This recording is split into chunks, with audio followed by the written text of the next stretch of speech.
You're watching Ohio Valley Ironmen football with WTRF.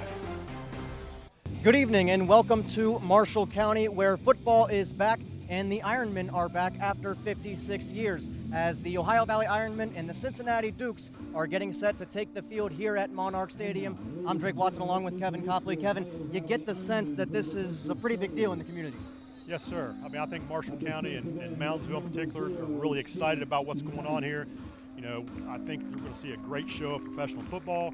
Coach Manny and his staff has done a tremendous amount of hard work trying to get this whole operation going, and I'm looking forward to seeing what kind of product we put on the field today. It should be a good game between both teams of Cincinnati and Ohio Valley. All right, we cannot wait to see what's going to happen on the field this evening. Kickoff coming up after this on WTRF.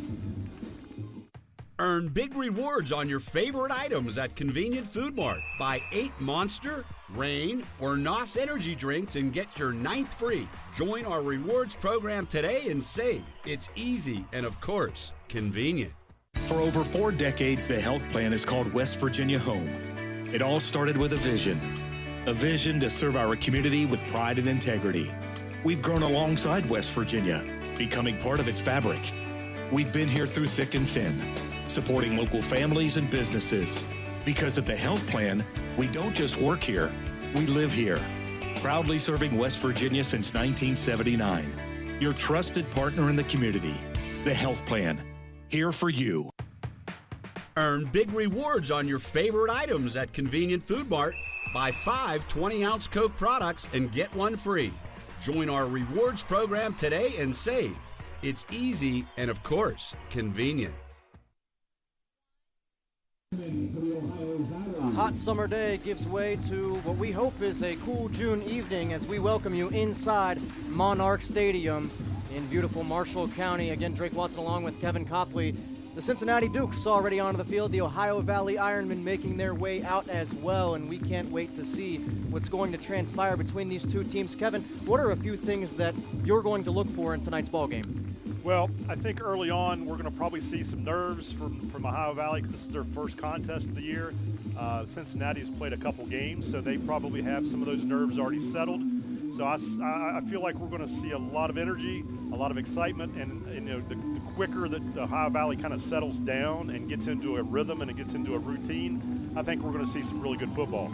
All right, and we're going to see who's going to get the ball first here in just a moment, as it appears both sides getting ready for the coin toss at the middle of the field. Ladies and gentlemen, let's make some noise for the Ohio Valley Ironmen. The Ironmen, black helmets, blue jerseys with the gold numerals and the steel pants, and Cincinnati in the all-white on the opposite side.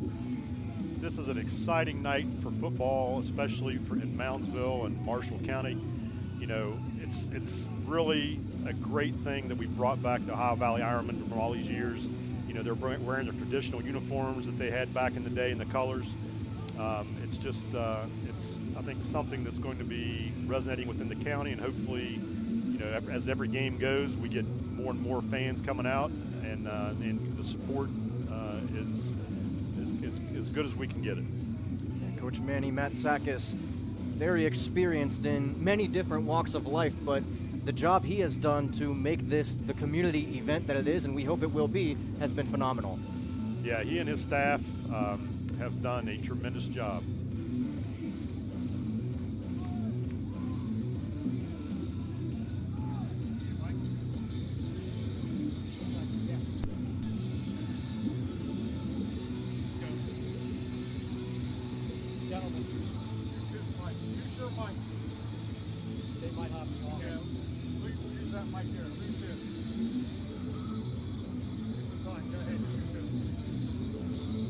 Gentlemen, welcome to Monarch Stadium. Cincinnati, you're the visiting team. That is the head window, that is the tail. That is the head, that is the tail. Cincinnati, what's good? Tails has been called.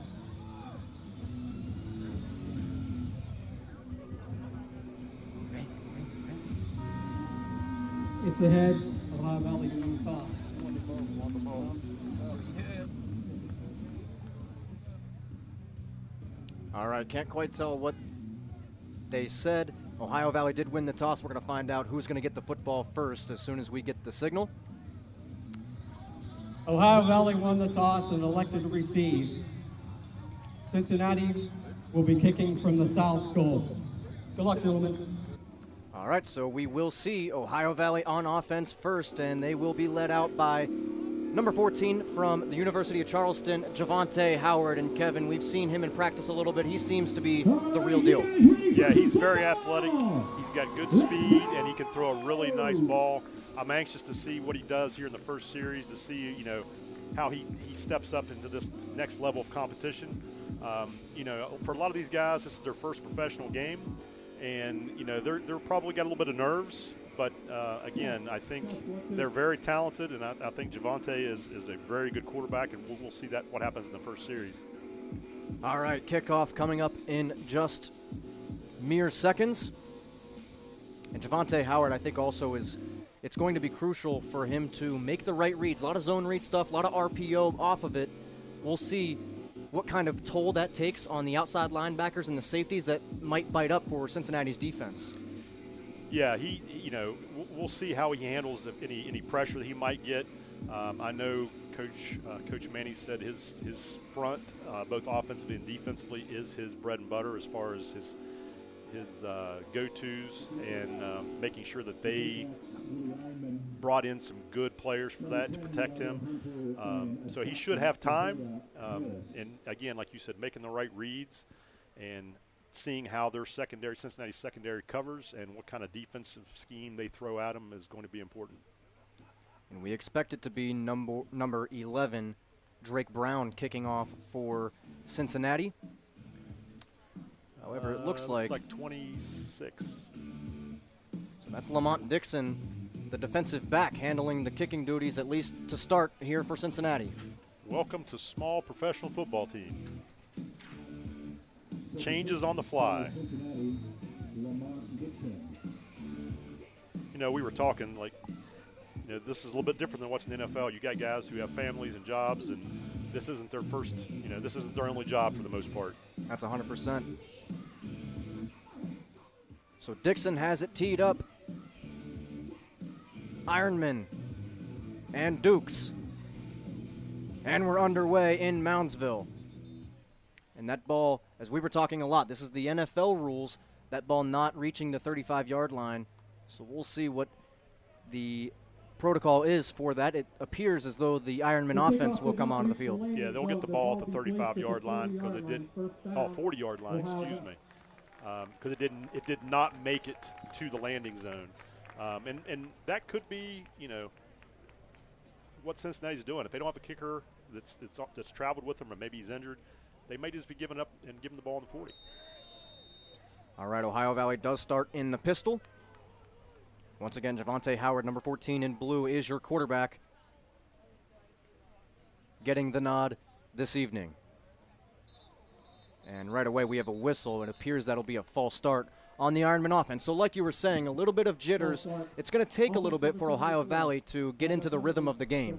Yeah, they've only been together 7 days, 8 days, and, it's going to take a little bit of time for them to jive. Even as talented as I think they are, they're going to have to settle in and just do the fundamentals and the basics. So already first down and 15 for the Ironman. Dukes drop back into his zone. Howard's going to go long on his first play. And he's got a guy caught, staying in bounds and scoring on the first play of the season. Touchdown, Ohio Valley, Kassid Raymond. Javante had great protection.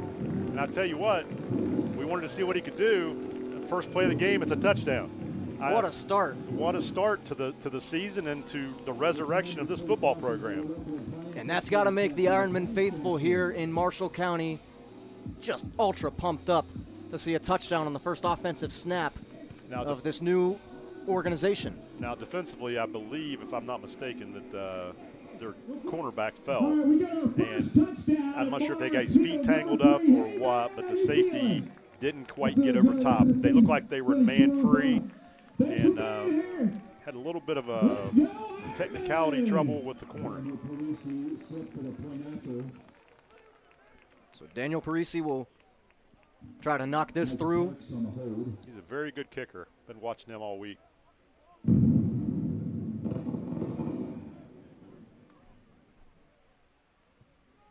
Up. And good. Oh, I'm sorry, no, wide right. Well, like all announcers, I guess I jinxed him.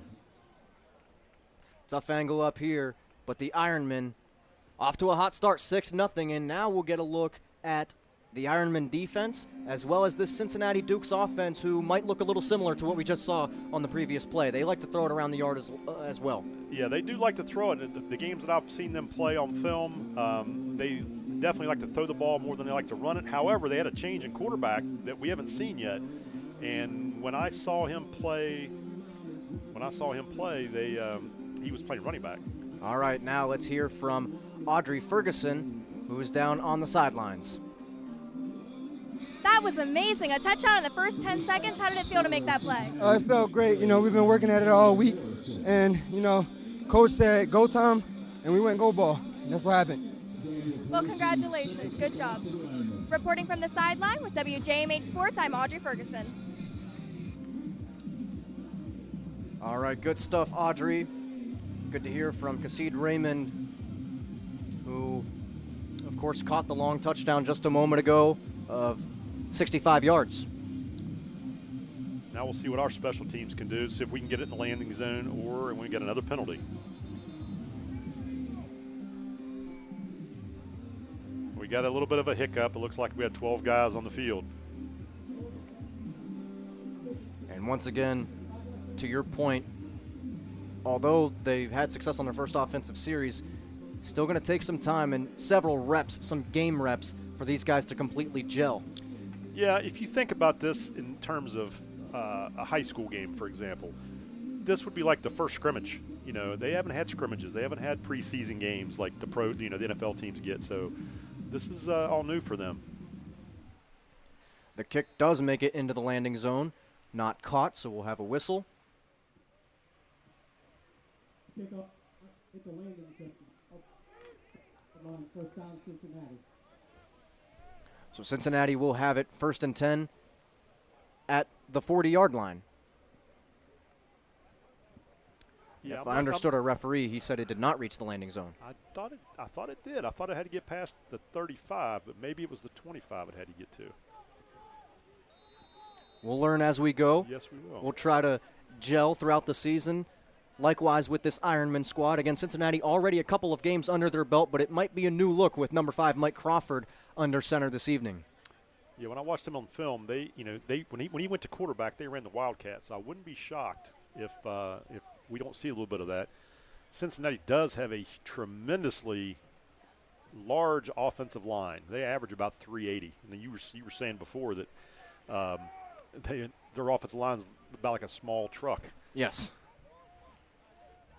You added up just shy of 2,000 pounds combined, so about like a sedan playing O-line for the Dukes. That is Crawford, empty backfield. He is going to look to throw. Now he'll take off and run, pump fake, and he's got some space. Tackle made after a pickup of 5. So a nice run from Crawford. They didn't necessarily go wildcat. He dropped back to throw and then took off immediately. Yes, that's not surprising. I think he dropped back to throw, but I really think it was a design run. And that tackle was made by Diego Hunter. Came up and did a nice job. Diego Hunter, talented player out of Towson. Yeah, he's a leader for them, I think, on defense. They're expecting good things from him. And watch out for number 18 in blue, the linebacker towards the top of your screen when we go wide. He's had a heck of a college career as well. 2nd and 5, option look, and they'll pitch it out. And a decent amount of space over there, but not long. And that is number 16 making the tackle. Caleb Ham. For the Ironman, Caleb Ham. He did a nice job, read the option well. And option football is all about assignment football. Somebody's got the quarterback, somebody's got the running back. And right there, Ohio Valley played it very well, just like they've been coached. Coach Manny's been drilling them all week on doing their assignments, and that's what they did right there. It looked like Mike Clay was the one receiving that pitch. So we'll see our first 3rd down of the game in what Cincinnati particularly wants to draw up here you'd have to think they'd drop back. Well, this is going to be a telltale sign whether, he can throw the ball or whether he's more of a running guy, as we're kind of seeing early on. Low snap, he collects it, has to roll out to his right side, run for his life, heaves it downfield. He's got a guy wide open. Caught on the sideline. Did he get 2 feet in? No, out of bounds. It'll be incomplete and bring up fourth down. We were very fortunate right there. We had a blown coverage on the sideline. Our corner came up when he saw the guy running, and the receiver was within not even 10 yards. Here's your replay brought to you by the Health Plan. As you were saying. Yeah, our corner came up as he saw the quarterback running and left the wide receiver uncovered. That's Covey on spikes. Fortunately, he didn't get both feet in bounds, as he's got to get in the pros. Spikes, one of the more talented receivers on the Dukes offense. Looks like Diego Hunter's back to return. And we've heard, just speaking with Coach Matsakis a little bit, we've heard great things about Diego Hunter. Another low snap. And the kicks away. Makes the grab at the 8-yard line. Tries to set up a block. Nowhere to go, and he will be wrapped up just beyond the 20-yard line. And that is where Ohio Valley will take over. That was number 6, Antonio Morrison, on the tackle on the punt. He had a little wiggle right there, but Cincinnati did a nice job of caging him in and not giving him a lane to run through. So nice job by Cincinnati changing the field position. So play number 2 coming up for this Ohio Valley offense. We do have a whistle. We've got a player down, shaken up at the 40-yard line for Cincinnati. And we certainly hope he's okay. As you were mentioning, these guys have a lot of other things going on in their lives, and football being just a part of that, and you hope nobody gets hurt too seriously on this field.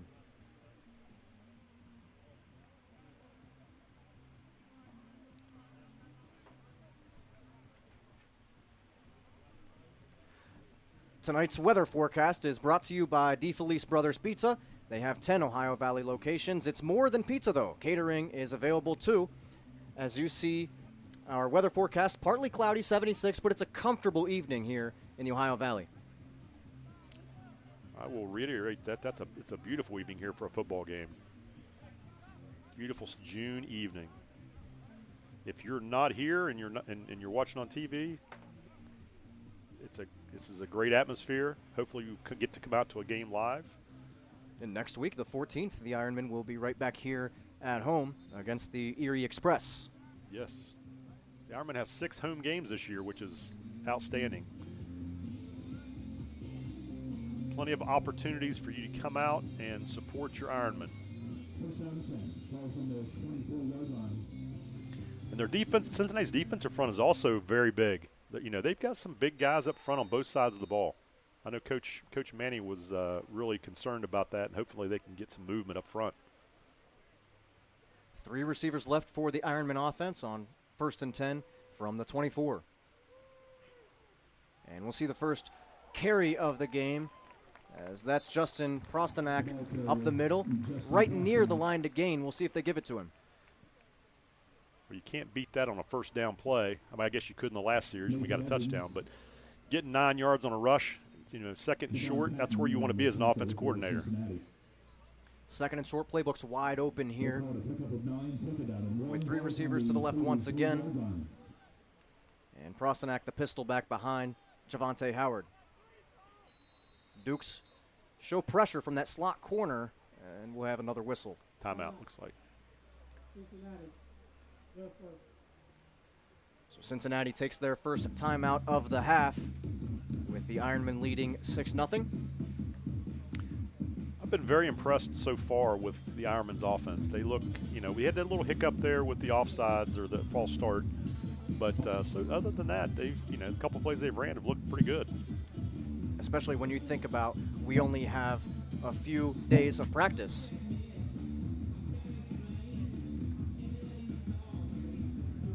The red zone during all Ohio Valley Ironman football games has been renamed the orange zone thanks to Convenient Food Mart. Once these teams get inside the opponent's 20-yard line, What is typically the red zone is now the orange zone, brought to you by Convenient Food Mart. Ohio Valley hasn't had to get down there on the field yet so far with a big play touchdown early on, but we'll see what the rest of the game holds as we unfold the action here in Moundsville. And the reason it's the orange zone is because that's their colors. That's right. That's right. So second and short, as you said, playbook wide open for the Ironmen. And they continue to work out of the pistol. We've got an uncovered wide receiver over here. Cincinnati still confused. Yep. And another carry, bouncing it outside is Prosenak. He's got the edge, and he's got a lot of room taken down in Duke's territory. I'll tell you what, number 3, Cassid Raymond on the wide receiver down here, just pancake blocked the corner. And they had Cincinnati had a little trouble getting lined up, and he was uncovered actually, and the guy ran over late. But he put a heck of a block on that corner to spring him for extra yardage. We'll take a look at it again on the health plan replay. Yeah, Cincinnati on the back end, not quite sure what their assignment was. There's that block you were talking about. And great job in athleticism by Prosenak to get all the way down there, and the tackle was made by Antonio Morrison. Yeah, he did a nice job. He did his job, saved the touchdown. First down, Howard looking to throw again, has time, rolls to his right, and just dumps it off nicely to Prosenak, who breaks a tackle. Prosenak all the way down to the 10-yard line, still on his feet. Finally taken down inside the 5, just shy of the goal line. Nick Johnson in on the coverage for Cincinnati. It's another big appliance connection. I believe Nick Johnson, they said, made the tackle on that. I just couldn't see his number there for a second. That was a great decision, dumping it off there. He had nobody downfield open. Cincinnati did a nice job and dumped it off the running back, and, you know, they had a very, very nice play. That was a heck of a run. Yeah, no doubt. Ohio Valley now working from the Convenient Food Mart orange zone. It looks like they've got that ball at about the 3-yard line. On first and goal, Prosenak bottled up that time, taken down well behind the 5-yard line. That Cincinnati defensive line with a big play, and they're fired up. That was big number 95, Terry Ramsey. And he got up pounding his chest because he made a heck of a play right there. So now second down and goal from the 6 in the Convenient Food Mart orange zone. Like I said, Cincinnati's big up front. We got to get some movement and get a body on a body. Tight coverage for the Dukes. Howard to the end zone. Got his guy. Touchdown, Ohio Valley. Diego Hunter. I'll tell you what happened right there. Cincinnati, and most teams go man-to-man down on the goal line like that. And they just swung Diego out on a little out route, and the guy that was responsible for covering him was a tad slow, a step off, and just gave him enough room to throw the ball up in front and run in for the touchdown. So a 12-0 lead early on for the Ironmen. Let's see if Parisi can connect on this one. 5.5 minutes into the game. And if you're a football fan in the Ohio Valley, you couldn't have asked for a better start.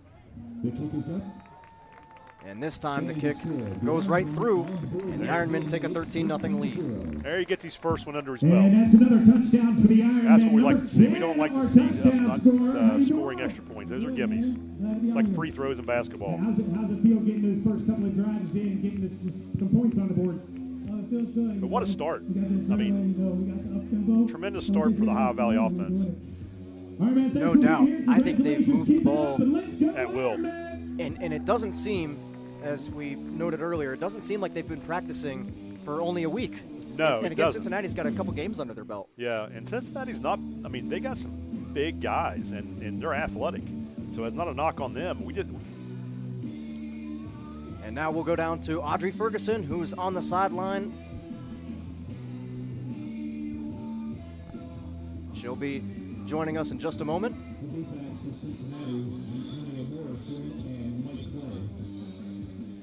Okay, so we got another touchdown. Can you walk us through your mindset during that play?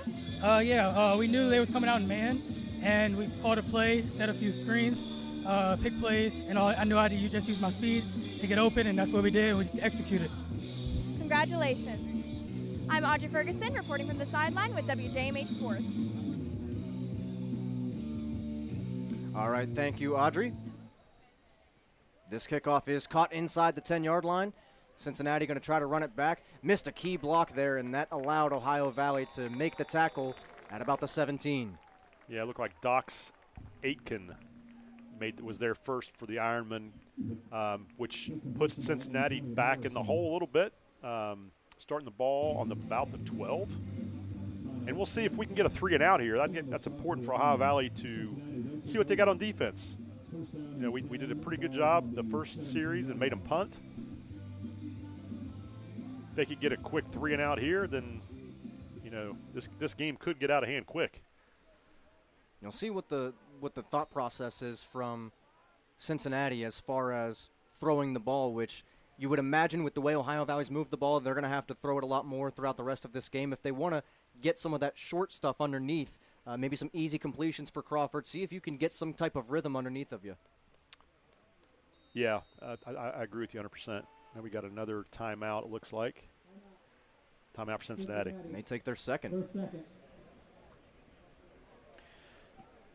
You know, I'll be anxious to see, like you said, if Crawford can come out and throw the ball and just kind of dink and duck down the field. I don't know that if he's really looking to throw deep. Replays during tonight's broadcast are being brought to you by the Health Plan.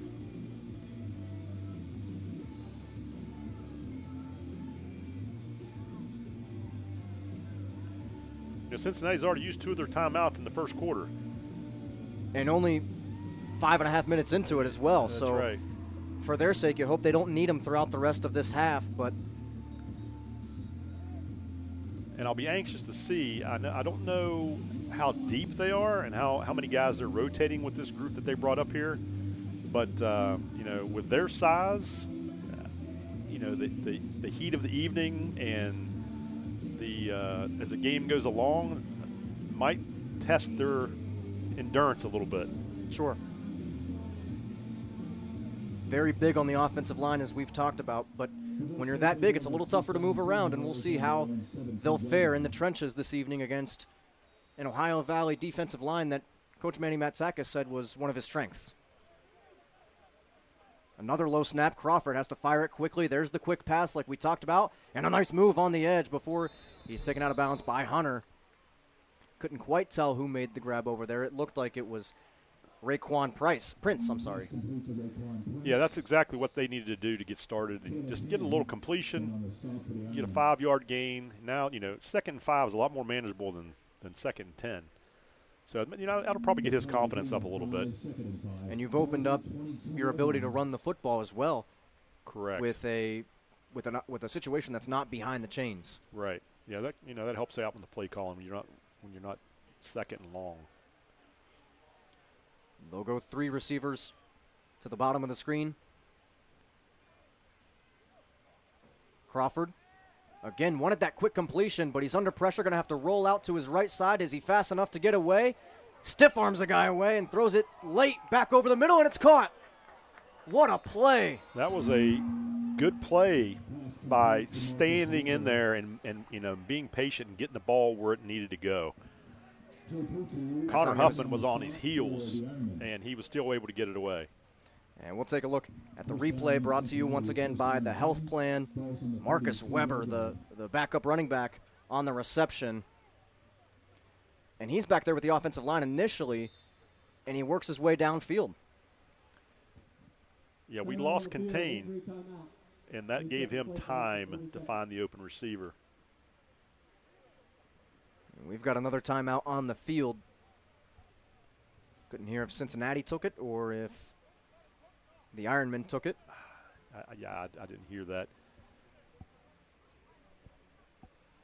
Jawan Mitchell was right there to get the TFL, but didn't use his shoulder pads. Tried to hand tackle him. Too high. He was too high, and you know, he got stiff. Mike Crawford stiff armed him and just said, you know what, I'm going to make a play right here. And an excellent play at that.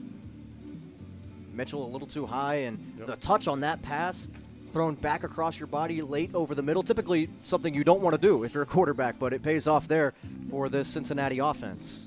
And I will tell you what that also does. It gives him some confidence that he can throw the ball down the field a little bit under pressure. That throw impressed me right there. I was a little concerned that he might not be able to put the ball down the field, but I think he's okay. I think he can do that. That was a very, very good football play.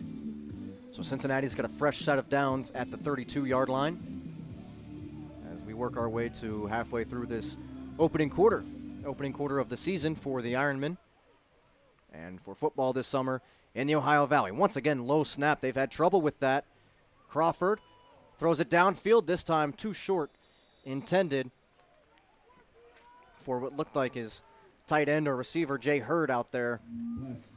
That was a great job by the D-line for Ohio Valley, that D-line that Coach Manny was really high on. They got good pressure, and, you know, Cincinnati's having a hard time pass blocking and keeping the pocket, which is why Mike Crawford's got to scramble so much. And, you know, the only thing Ohio Valley's got to do is got to make sure they contain him, because if he gets outside contained, then that's when Crawford can use his legs and make something happen. Yeah, a lot of potential, especially with what we've seen so far for broken plays and opportunities for Cincinnati to maybe catch Ohio Valley napping on the back end defensively. So 2nd down and 10.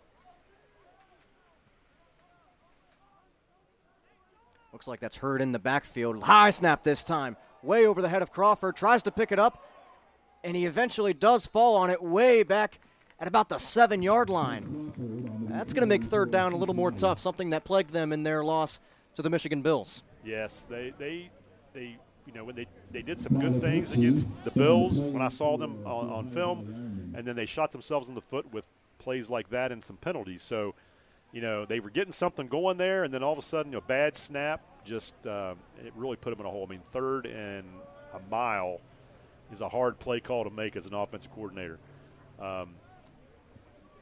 Big 71, Connor Huffman, looked like he was the one there that was there to make the tackle.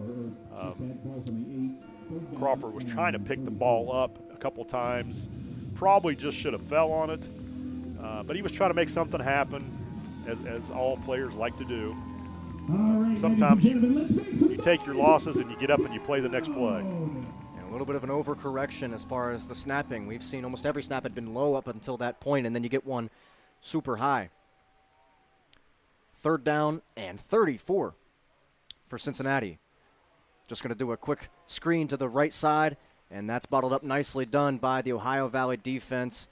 Caleb Ham on that play came up, did a nice job. Now, you know, all they were doing right there was just keeping it in front of them, not giving up a big play or making a mistake. And now it's 4th down. Cincinnati's got a punt, and Ohio Valley should get a good field position. I wouldn't be surprised right here if we don't take one to the house on this one. And a lot of people think that, you know, special teams-wise, people want to go out and block a punt when you get them backed up like this. And most coaches don't do that because they know they're going to get a good return. So they usually just hold up.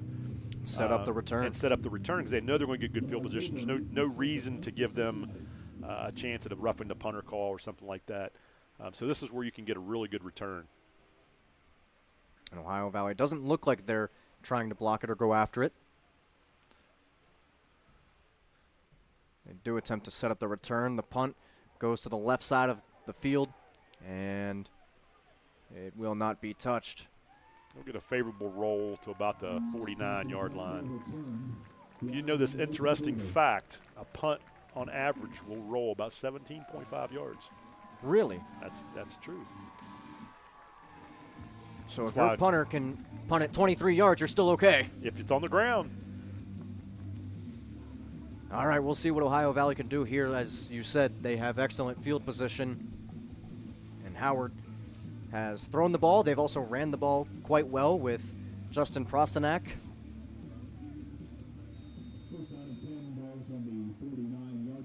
And Cincinnati with just one deep safety. And press coverage at the bottom. Delayed handoff. And they'll pick his way up the middle, and the ball came out. Cincinnati's got it looks like, at midfield. Number 48. The ball carrier. The ruling on the field is a fumble recovered by Cincinnati. First down. Number 48, DeAndre Jackson, was there to pick up the mistake from Ohio Valley. DeAndre Jackson. And, 13-0 lead is nice, but you can't give the other team the ball on a mistake on the 50. They took away the momentum with the big play, the big lost yardage play, and they got the good field position, and now they gave it right back to them at the 50. It's not something that Coach Manning is going to be real happy about. Terrell West, the ball carrier there, you can see on your health plan replay. And I didn't even see the ball go on the ground. It looks like Cincinnati may have just ripped it out of his hands. They might have.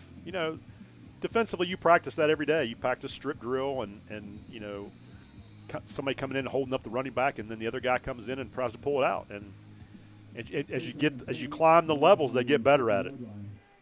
And you've got to feel like with the ball at midfield, this is a big opportunity here for Cincinnati. Might be the best field position they'll get all evening to try to turn this game around.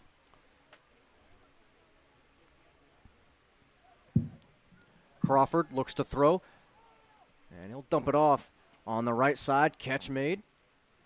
And just a small pickup that time by Stephen Alanis. Keyshawn Abraham was on the stop over there.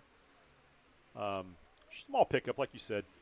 3 yards, 4 yards, but it's a good first down. He's kind of just taking what they're giving him right now.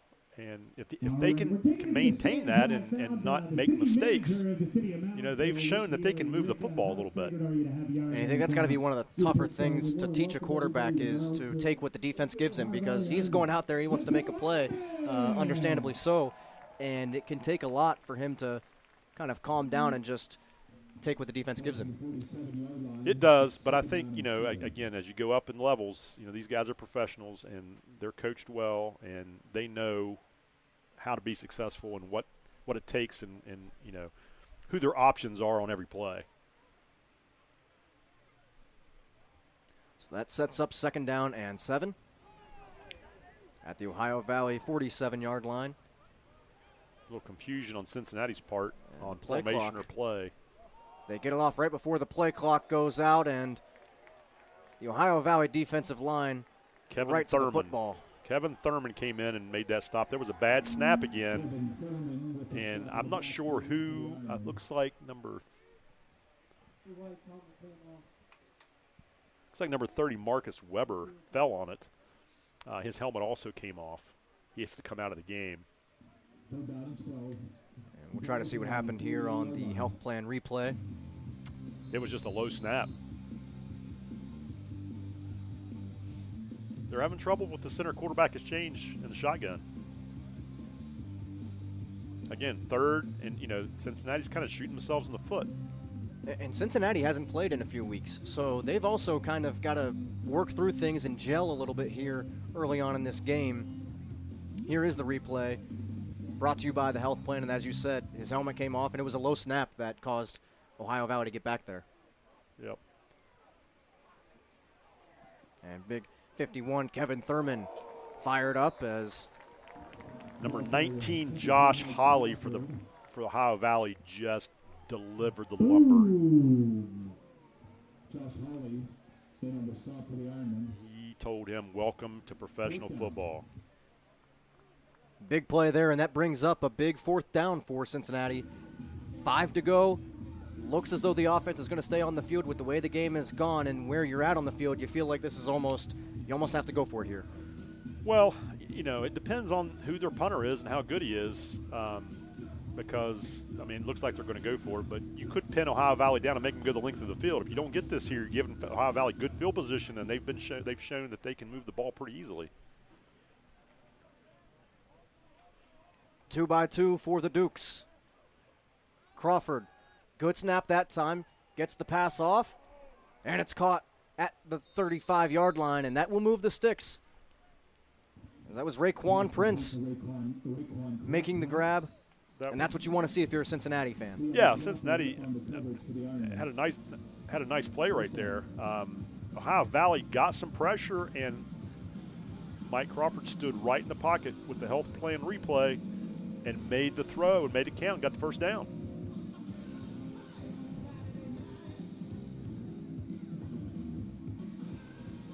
That was not something that the Ohio Valley wanted to have happen right there with 4th down. And that was kind of in my opinion, that was a gutsy call by Cincinnati. I think I would, if I was the head coach, I'd have probably punted that, you know, knowing what Ohio Valley's been doing on offense. So 1st and 10 from the 34 for Crawford. Now in an empty backfield look. Ohio Valley gets pressure early on. He's going to have to run for his life. Pump fake, fires it late, and he's got his guy, the big man downfield, loses the ball.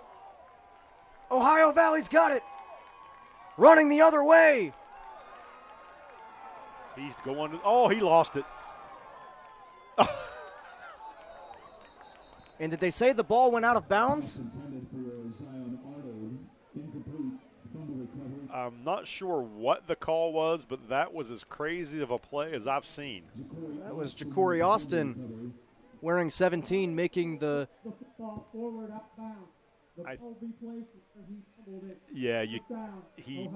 once he dropped it, he punched the ball forward, which is illegal, so it's dead at the point where he punched it.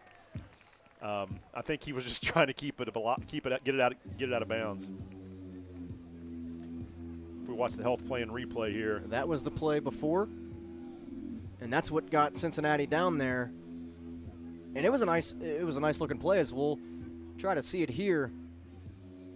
Yeah, Crawford had to bail out of there immediately, but once again he improvised, found his receiver, and excellent job by Ohio Valley to punch it out from behind. Yeah, that was John Gregory that punched it out, did a great job. And then Keyshawn Abraham lost the ball and then got creative. So 1st down for the Ironmen, and the give to Terrell West, spinning free out to the 40-yard line. That running game has been paying off for Ohio Valley early in this game. Yeah, it was number 26, Lamont Dixon for Cincinnati. Stopped him after a good gain. You know, Ohio Valley, their offensive line is really doing a nice job against the bigger, I say bigger, but, you know, we get a pretty big offensive line as well. But their defensive line is good football players on the Cincinnati's team, and they're doing a nice job of moving them and creating holes. And that'll be the end of the 1st quarter for Ironman football. Ohio Valley up 13-0. We'll be back with more action after this.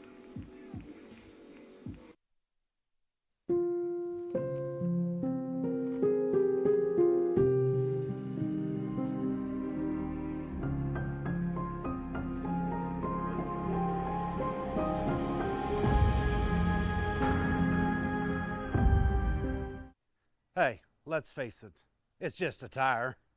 Were you starting to feel bad for it? All right.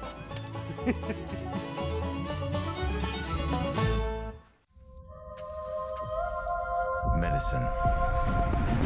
Here, it's more than a practice. It's a promise. To get you home sooner and get you back out there. To push the boundaries of what convention says is possible. To stop at nothing, no matter what. That's why medicine is in everything we do.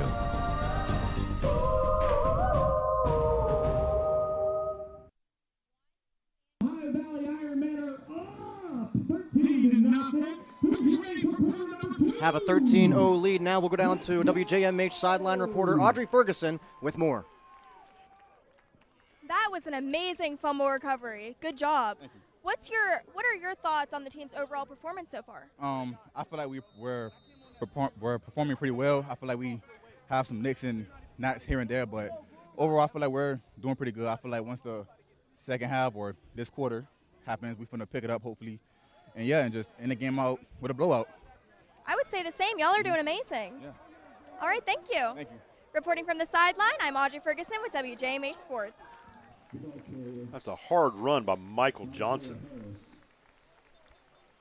Big play to start the second half for Ohio Valley, as we've got a Cincinnati Duke a little shaken up at the end of that.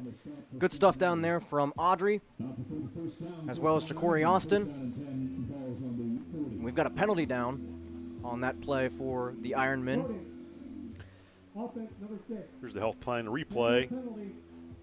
Still first down. The pop pass jet sweep. And when you're sweeping out to the side, you're a coach, you would know, is that where you would see a lot of, on stretch plays, where you'd see a lot of holding calls? You do occasionally, yeah. I mean, if your hands get outside the shoulder pads, that does happen. It's because the other guys are trying to get and keep leverage, and you're trying to get leverage. So it's just a battle who can get the shoulder. And that backs Ohio Valley up to midfield, where it'll be 1st and 20. Do you know who invented that play? I would say Tom Herman, but I'd be incorrect. By my recollection, Rich Rodriguez. Really? Came up with that play at Glenville State when he was there and took it to WVU. Good stuff. Rich Rod back with the Mountaineers this season. The Ironmen looking to throw. Quick pass, a little wide and low and incomplete. And Javante was a little bit off on that pass, but that, he's working through some stuff too, being the first game. Played at the University of Charleston, so he's had plenty of experience, but speed of the game probably a little different.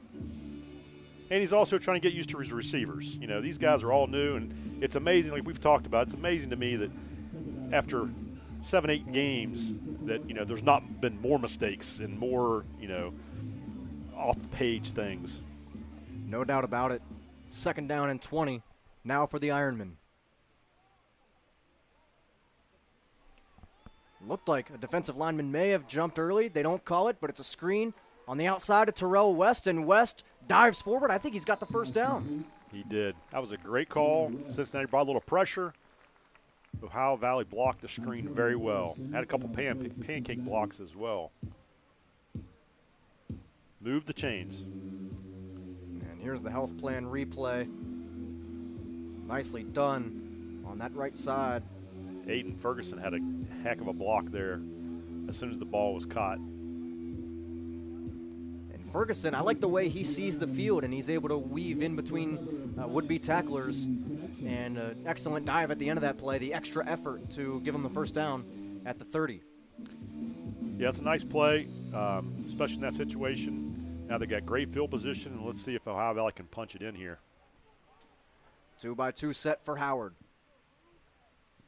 West, the pistol back. He'll look to throw. Goes right side, down the seam, got it!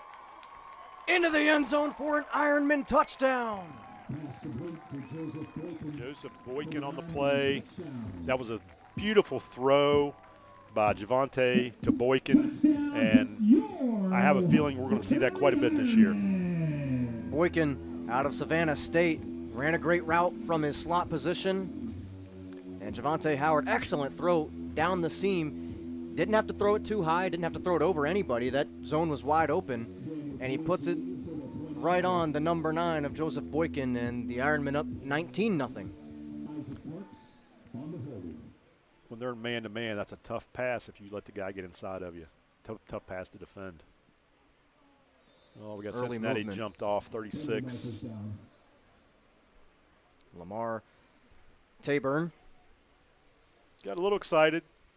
All right, Joseph Boykin with the touchdown. Congratulations. How you feeling? That'll make this PAT a little bit easier for Parisi. The Ohio Valley hype man is doing a great job down there. I think it adds to the atmosphere. Everything that this has been so far really feels like a high-level event, and it's great for the fans as well, and there's a good many of them here.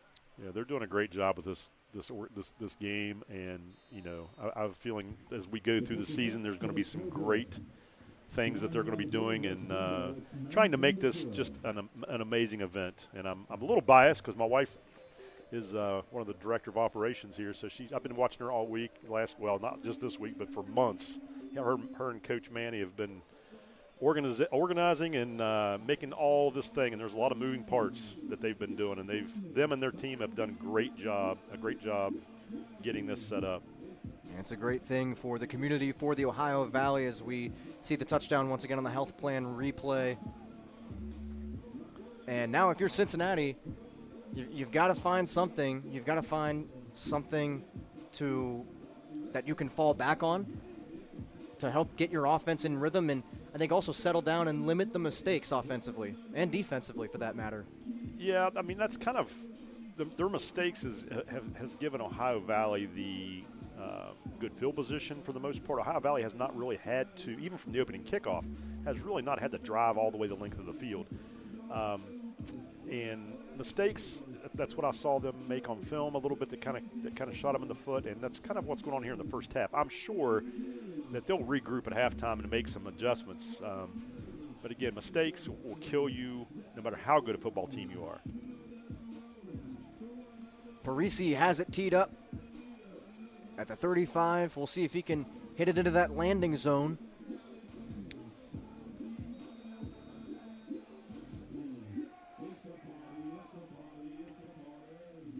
A high kick will bounce at about the 14 and be picked up on the hop. A little bit of space over there, not for long. And that's where Antonio Morrison will go out of bounds and Cincinnati will start. So to the contrary, it's been pretty tough from a field position perspective for Cincinnati so far. Yeah, Ohio Valley's really won the battle of the field position so far in this first half. From what I'm seeing, I believe Ohio Valley definitely has the advantage on special teams. We got to make our extra points, but other than that, I think our special teams have played extremely well so far. Cincinnati taking over at the 25. And they did try a little bit of those shorter passes on previous series, and they had a little bit of success with them. They had to improvise a little bit, and then the fumble is really what kind of killed the momentum for the Dukes offense. Yeah, they've got to, in order to get back in this game, they've got to sustain some drives. And they have the ability to get 3, 4, 5 yards of play.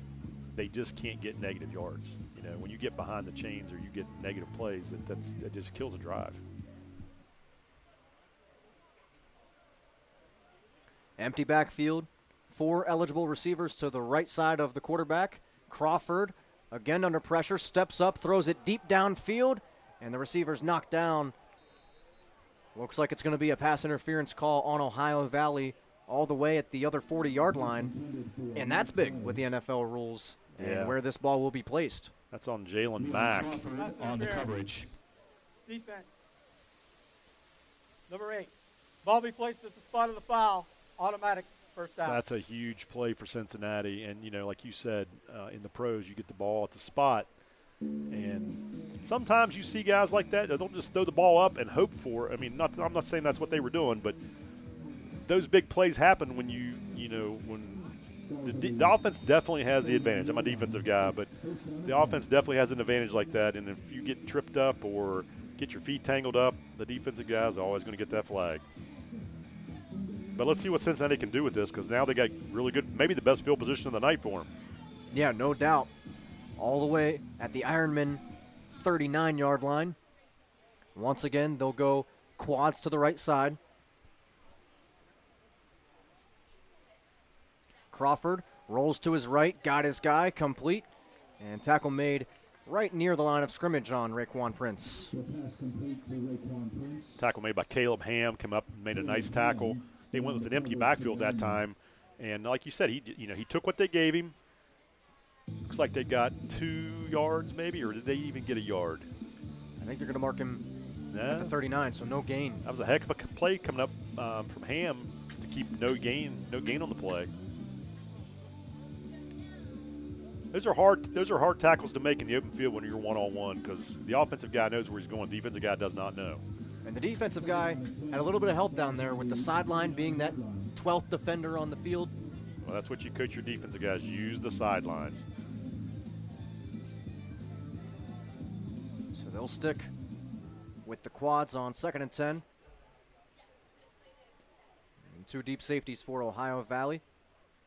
Crawford, once again, looks right, rolls right, goes downfield, and that's intercepted. And that's Austin trying to run it back, using his athleticism before he's tripped up at the 30-yard line. So again, some momentum for Cincinnati, and the mistake at the end of the drive. Well, Ohio Valley, I'll tell you who got the interception right there. It's the defensive line. They put great pressure on Mike Crawford, and they had two guys. Connor Huffman was one of them, was putting great pressure in there, so he had to throw it up in the air. And on the health plan replay, you can see Ja'Cory Austin almost fair caught that. Yeah, I mean, it was just thrown up in the air, and they did a nice job of coming back to the ball. Unfortunate for Cincinnati, they had good opportunity and couldn't capitalize, and again, another mistake gives Ohio Valley opportunity to score. So first down from the 31 in the pistol, and the give to the left side. More running room for that Ohio Valley offensive line. That time, Jeremiah Nelson with the carry, the big guy with a first down for the Ironmen. Jeremiah is a strong running back, and he runs the ball hard. He almost looks like the old Jerome Bettis, the bus. I don't know. I don't think I'd want to get in front of him when he's running the ball. No doubt. I don't know if you'd want to get in front of him even if he's jogging. That's true. That is true. So first down, once again, this Ironman offense moving the ball with ease on Cincinnati's defense. Now from the 43, Cincinnati shows pressure. And they back out of it. Ball was tipped into the air and intercepted. Nathan Evans with the interception. And he's taken down right near the 30-yard line. So Cincinnati catches a big break there and gets the ball back. Well, I'll tell you what was going on. They tried to cut. The offensive line was trying to cut. And you'll see on the Ohio Valley replay here, the health plan replay, they were cutting the lineman, and they didn't quite make good contact on them, so their hands were still up and was able to tip it. 48, DeAndre Jackson. The big 6'2", 240 D lineman was able to get his hand up there with the pink glove and knock that one into the air, and that's what allowed for the interception. Yeah. So unfortunately for Javante, throw was tipped, caused an interception, and Cincinnati now has great field position, and we'll see if they can punch it in here. I hate to say it, but they can probably punch the ball in the end zone here if they don't shoot themselves in the foot. We'll see what they come out with on first down at the Ohio Valley 31-yard line. So one way or the other, they continue to get more impressive field position than what they've had earlier on in the game. Play clock running down, and they just reset it. Crawford looking to throw under pressure, had to dump it off, and the catch is made. Impressive grab, but maybe only a yard on that play for Stephen Elenas. Leon Crawford was there on the tackle. Get the health plan replay. We're also going to see here, and Kyle Sapp was also on that play. We'll see what Ohio Valley can do with their backs against the wall, because now they, they're not in the orange zone yet, but they're getting there. And this is not somewhere that Ohio Valley's had to deal with this game so far. 3 receivers left on 2nd and 8 for Cincinnati.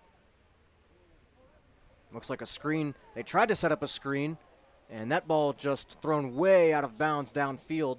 None of the offensive linemen moved. It either was a busted play or they were trying to set up a screen. I believe, if I'm not mistaken, the center snapped the ball earlier than the O-line was ready for it. We'll see if we can find out on the health plan replay. I think you're right. Everybody looked kind of confused after the play, like they didn't know the ball was going to be snapped. Yeah, usually that's the case. The center made a mistake. Unless the O-line was just really good actors and trying to set something else up and not moving. Well, I saw the tailback, Weber, kind of stay there almost like he was getting ready to set up a screen is what it sort of looked like, but it looked like Crawford just had to do what he could and throw that ball away before it got any worse. Yeah, he did a nice job of getting rid of it. So now another crucial third down for this Dukes offense. 8 yards to go here, 2 by 2. Ironmen showing pressure. And they bring 5. Crawford looks to roll to his left side. Going to take off and run. He's got some speed, got the first down, and he's out of bounds, hit hard at the 15-yard line. Keyshawn Abraham came and delivered the blow, knocked him out of bounds, saved the touchdown. We got a flag. Looks like Cincinnati may have had some extracurricular words after the play. Here's a look at the run by Crawford on the health plan replay. Nice job, Ja'Cory Austin making the hit. Problem is, Ohio Valley can't lose contain. You know, anytime Cincinnati's had a big play, it's because Mike After Crawford. the play, unsportsmanlike conduct. Offense. That's a 12 foul. The down count. They have reached a first down. 15-yard penalty. It'll be 1st and 10. So since Cincinnati already moved the sticks and it was after the play a dead ball foul, they still have a first down, but it just seems like any time the Dukes get some sort of momentum, something goes wrong. Yeah, they've got to clean that up. I think, you know, they've been 2-time national champions for, you know, for the small professional football team, the conference and the league that they're playing in. But, you know, they've got to clean up some of these penalties because that's killing their success when they do have success. And their coach over there on the sideline not happy about it. But like I was saying, Ohio Valley's got to do a better job at containing Crawford because anytime they have success, it's because he gets out in the open field. So still first down, but now once again at the 31-yard line. So Crawford will look to throw under immense pressure. Somehow got out of it, spins free, and an exciting maybe 1 or 2 yard play there. Crawford was able to be athletic enough and get out of the pocket, but falls forward for a very short gain. Kyle Sapp was on the play for Ohio Valley. And again, you know, Crawford is using his legs. You'll see on the Ohio health plan replay. 2nd down and 9. Ball's on the 30-yard line. And it seems like almost every time they snap the ball, within a second or two, there's a handful of blue jerseys in the pocket of Cincinnati. Yeah, we just got a little bit more quickness on the defensive side of the ball than they do on the offensive side of the ball. But, again, Crawford is doing an excellent job of keeping the play alive. He's just kind of running for his life a little bit. So 2nd down and 9, they gave him 1 on the scramble.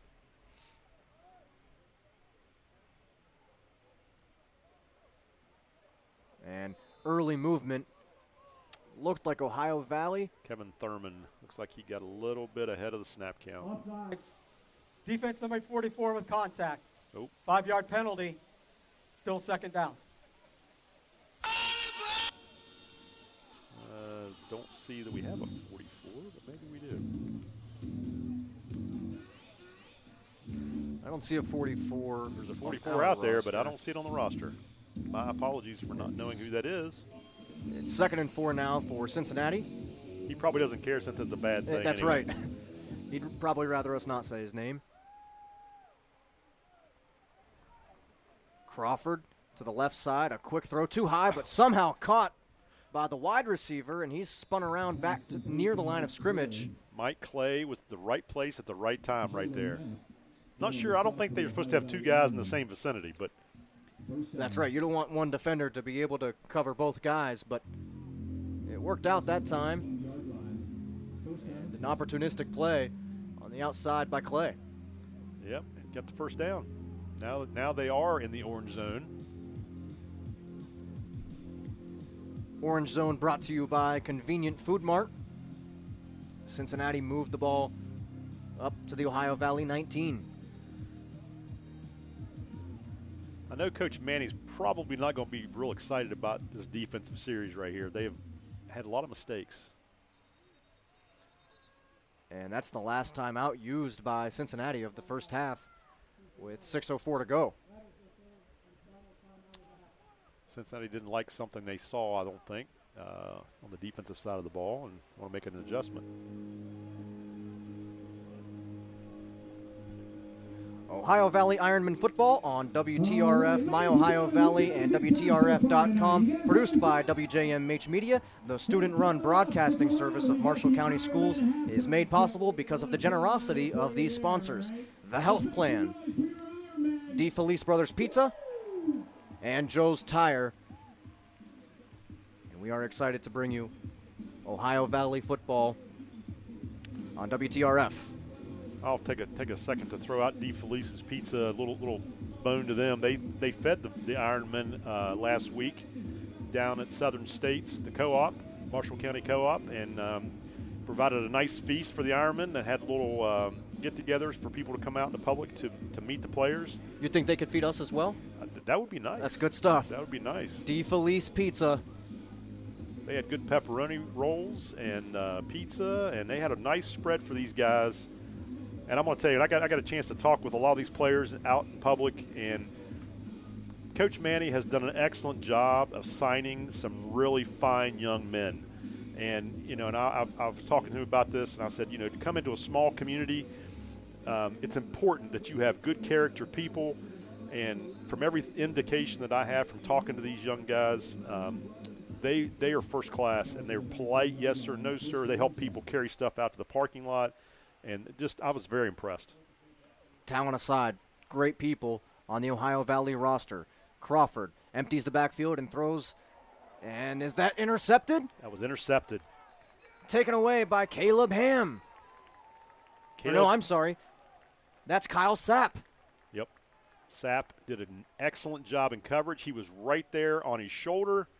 I'm not sure that the officials are talking here. You got the health plan replay. Let's see what they're discussing. Either way, I'm not sure that they went to the ground, so that looks pretty clearly to be in Sapp's hands.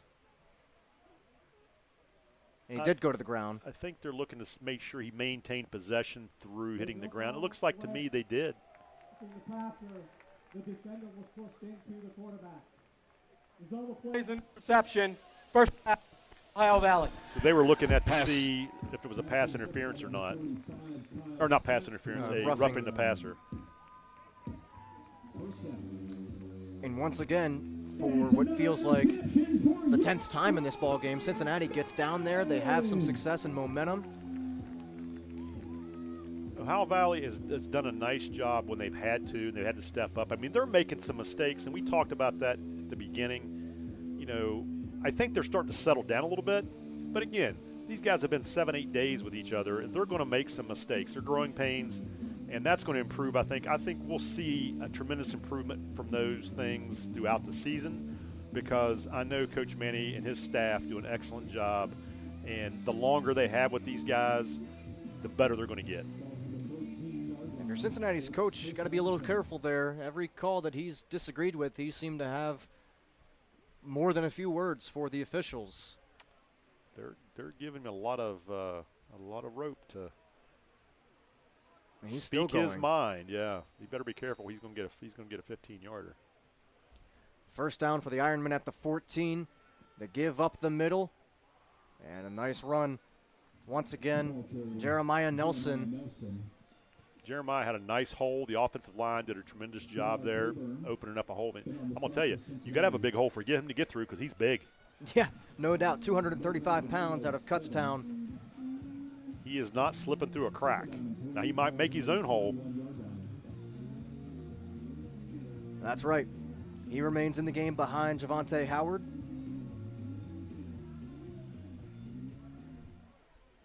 On second down and 3. They'll give it to him again. Going to bounce it out, and nowhere to go initially. Can he fight through? He's bottled up. Tried to reach that ball out to the 25, and that's enough to give him a first down. He did a tremendous job of keeping his feet moving. We missed a block on the outside there, and that made it much more difficult than it needed to be. But I'm going to tell you, I'm impressed with the depth of Ohio Valley right now, because both running backs are tremendous athletes, and in different ways. You got kind of like thunder and lightning. You got the big head, the big back that can pound it, and you got a quick little back that can scoot. And we've also seen Justin Prostanek, who started the ball game, and Terrell West, another quick guy, 5'9", 195 out of Middle Tennessee State. Yes. Like you said, 3 very good running backs that we've seen so far for this Ohio Valley roster. And it appears as though they've taken their first time out. Yeah, I had a chance to talk with Terrell the other day, and that he's, again, I know I'm repeating myself, but he's a tremendous young man. And he's been playing professional football for a little while, and he is excited to be a leader of this team and just excited to be in the Ohio Valley. No doubt about it. Well, you can watch the Ohio Valley Ironmen again next Saturday, June 14th, right here on WTRF My Ohio Valley, WTRF.com, and the 7 News Facebook page. The Ironmen will host the Erie Express. Every home game is being produced by WJMH Media, the student-run broadcasting service of Marshall County Schools. The telecast begins at 6:58 p.m. I'd be excited to catch the Ironmen back in action, especially if this first half is any indication of what the season will hold. Yes, I mean, they've been very impressive so far, both sides of the ball. Again, they've made some mistakes, but again, they're going to get better. We got another injury for Cincinnati. So I apologize. It was not Ohio Valley that took a timeout. It was an injured Cincinnati defender over there, and once again, we've talked about it before. We hope he's okay. Yeah, he's been down there for a little bit. Hopefully it's nothing major. 4:30 to go in the second quarter on your WVU Medicine score bar.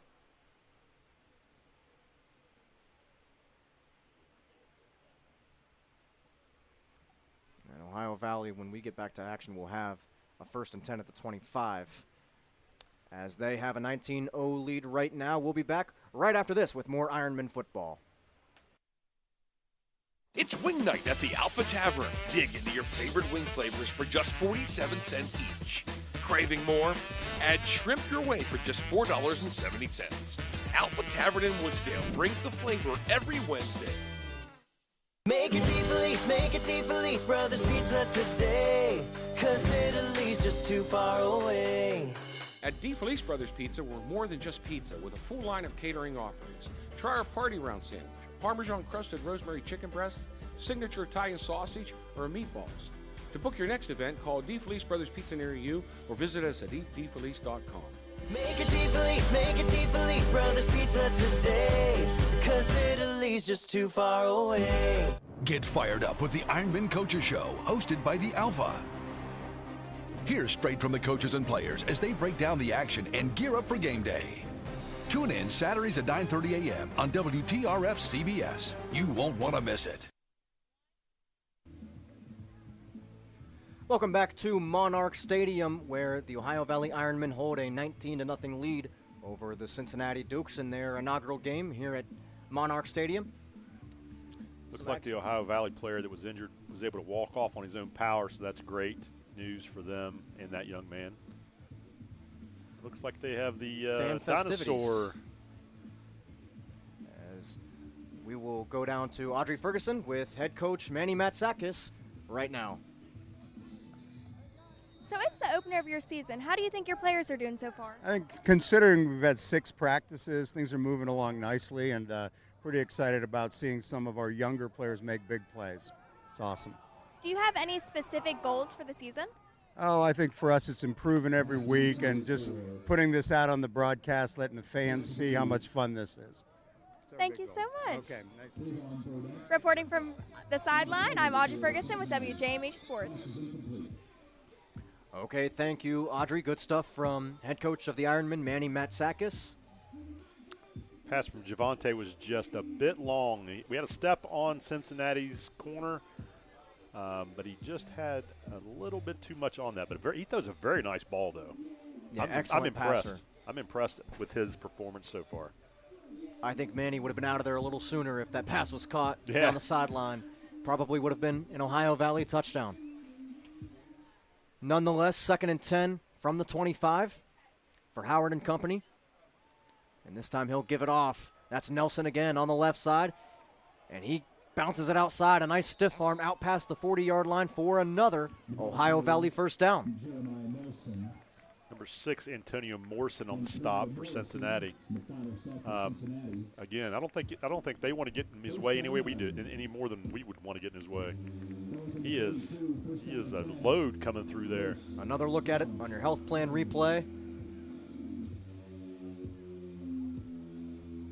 Doing a great job. 235 pounds, tough to stop, especially if you're one of the defensive backs for Cincinnati. Yeah, Lamar Tabor, number 36 at outside linebacker. He did a good job turning the play back inside. He's keeping his outside leverage, but the linebackers in the secondary just couldn't come up and make a stop. So first down, we'll see if Ohio Valley can keep the ball moving here. Delayed handoff, great play, and that's Nelson again with a stiff arm. And he drives his legs backwards, and he's right near the line to gain. And they will move the sticks once again. Fell over the line to gain. Speaking of number 36, Tabor was on the tackle on that play down the field, but not before Ohio Valley gets a first down, and they're moving the chains with 3 minutes to go. I like the choice of music as they're between plays. No doubt about it. You classic rock guy? Oh, yeah. Good stuff. 1st and 10 in Duke's territory. Howard looks to throw. Going to launch one deep downfield. Got his guy out there. Got it again. Makes a move. And stays in bounds. Did he get to the end zone? He got in the end zone. Touchdown, yes, he number did. 3, Kassid Raymond. His second of the game. Ohio Valley. What a move with after the catch. We talk about yards after the catch. He made a catch and then beat 2 defenders and had the tenaciousness to get to the end zone. And now he's showing the fans some love. And the Ironmen blow it open here with 2:25 to go before halftime. Looking quite similar to that first touchdown he caught early on in the game. Yep. And what I want to see right here is, as a special teams guy, I want to see us make an extra point. And now if you're Coach Matt Sakis, who's going to call for a timeout, but if you're Manny, you can say, we've done everything else right so far. Let's see you do something right and put one through. That's tough to do, but that's why he's playing. Well, I'll give him a little bit of a leeway here. Moving back from the college to the professional extra point is a little different. The extra point in college, or the extra point in the pros, is a 35-yard field goal. So it's not a gimme. No doubt about it. But the goalposts aren't regulation professional with goalposts either. So he's got a little more room to play with. I've watched him kick. He is a good kicker. You're a little tough on him because we know what he can do. Yeah, he's a good kicker.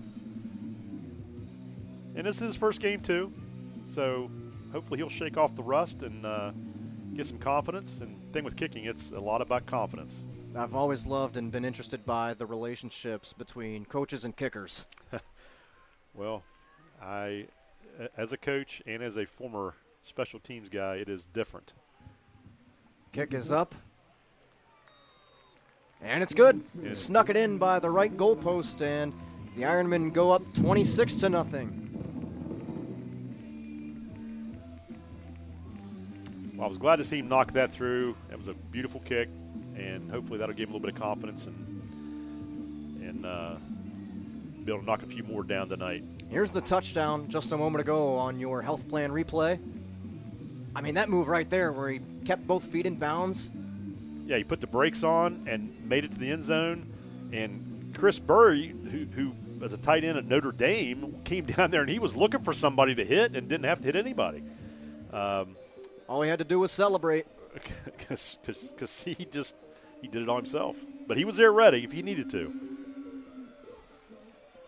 A lot of great tight ends coming out of Notre Dame. He's a tremendous athlete, and we're very fortunate to have him in the Ohio Valley. And now we'll see what unfolds on this kickoff. Parisi has it teed up.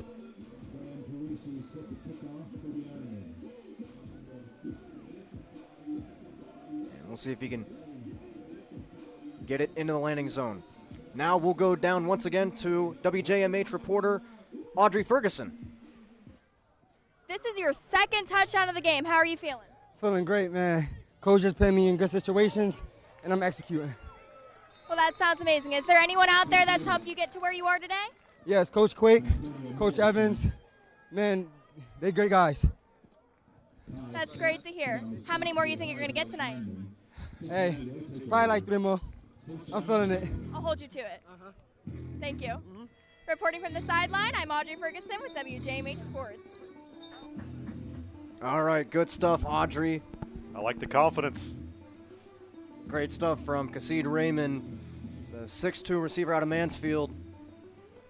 We'll see if he can get a few more touchdowns this See if he evening. can deliver on his prediction. So now if you're Cincinnati, I mean, as a coach, how do you approach a 26-point deficit with 2:15 to go before halftime? Well, what you don't want to do is try to just give up, make mistakes down here where you're with your back when you're backed up and give the Ohio Valley another chance to score before half. I wouldn't be surprised if you don't see them try to run the ball, run the clock out, go into halftime and try to readjust. We'll see what they do. They'll go with, they only had 10 on the field for a moment. They have an empty backfield. Now the guy comes on in that quad set to the left side. Crawford, a little too high over the middle, and that one falls incomplete. That was a dangerous pass. I know they're down 26, but in this field position with this much time left on the clock, if they give Ohio Valley the ball back with any time left, if Ohio Valley scores again, this game could be out of reach. And Ohio Valley effectively has 3 timeouts left. They've got 2, and as well as the 2-minute warning coming up. Correct. Yeah, they're set pretty good with timeouts. And also when you're throwing it, the clock's stopping. So yeah, you're helping them there as well. You don't want to give any more opportunities to score before half. They go 2 by 2, and it looks like they'll put 85 in the backfield. And he'll motion out. Crawford. Deep pass. Great coverage and an interception. And the lateral, Ohio Valley fortunate to keep the football. Leon Crawford was the one who got the lateral there. Interception made by Jalen Mack. Good play for the Ironman defense, but do you like the lateral? Here's the health play and replay. We can see this. I think he was just trying to make a play. They had him by the ankle. He couldn't go forward. He saw his teammates sitting there. That's a pretty safe toss, it looked like. It wasn't too bad. If I was Coach Manny, I probably wouldn't say a whole lot. I mean, they were trying to make something happen, and if they could have caught it, who knows? They could have maybe got a way better field position. But nonetheless, Ohio Valley's got a turnover again and good field position with 1:55 left to go. There's plenty of time, and that's not what Cincinnati needed. I said that when they started the drive. They don't want to give up more points to stay in this game. And if they get another touchdown, it's going to be very difficult for them to battle back and come back from that. Especially given the way Ohio Valley's moved the ball, running and passing so far in this first half. Yes, they've been executing very well, and I think as the game's kind of gone along, they've eliminated some of the mistakes they had early on. I think, like I said earlier, like the nerves have kind of settled down, and now they're kind of playing football. Something all these guys can do. They're all professional athletes. They've all been at different levels of college football, but all have been successful. All Americans, all conference. They're tremendous athletes out here, and this is a great atmosphere for a football game in the Ohio Valley and in Moundsville.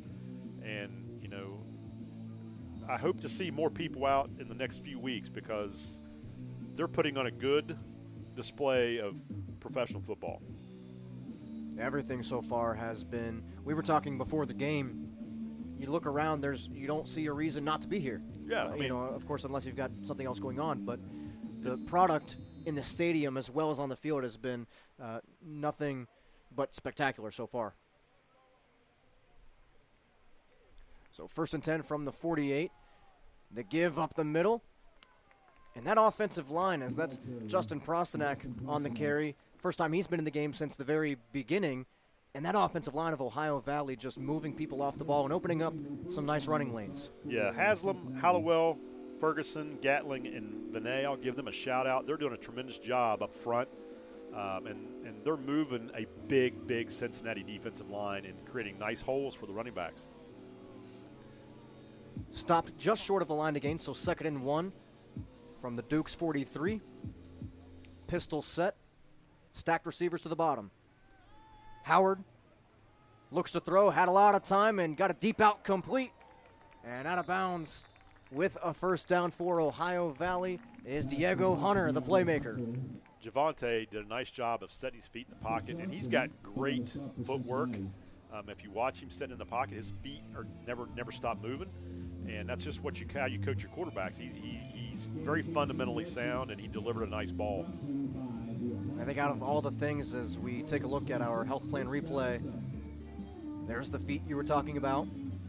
He even threw that off his back foot. He's got a strong arm. I'm impressed. I'm impressed with the University of Charleston player. Out of the many things that have been done well for Ohio Valley, the talent acquisition has been amazing. And Coach Manning and his staff have done a tremendous job of bringing in great players. Because we're seeing a lot of things that you can't coach within 6 days. Oh, no, absolutely not. First down, another delayed handoff. That's Prosenak, and a penalty will fly in. Lamar Tabern was there for the stop for Cincinnati. They did a nice job right there. I'm not sure what the flag was on, but Cincinnati, when you're down this many points, you're trying to find reasons to get excited, and that was pretty good, but I think the flag might be on them. Ferguson's helmet came off. You wonder if there's any kind of hands to the face action or what the call will be. I believe it's on Cincinnati. Personal foul. Hands to the face. That's the goal from the front. Down. So an automatic first down, half the distance to the goal. Head officials having a little bit of trouble with his microphone. And some more fan festivities. They're going to be having a dinosaur race at halftime. I'm excited to see that. No doubt about it. Little throwback to the prehistoric times. Hey, there was a lot of dinosaurs in the Ohio Valley. A lot of relic hunters found a lot of things in the Ohio River. Really? Oh, yeah. There's that pop pass again, and it's dropped. It's incomplete. That was an incomplete pass. It's not a fumble.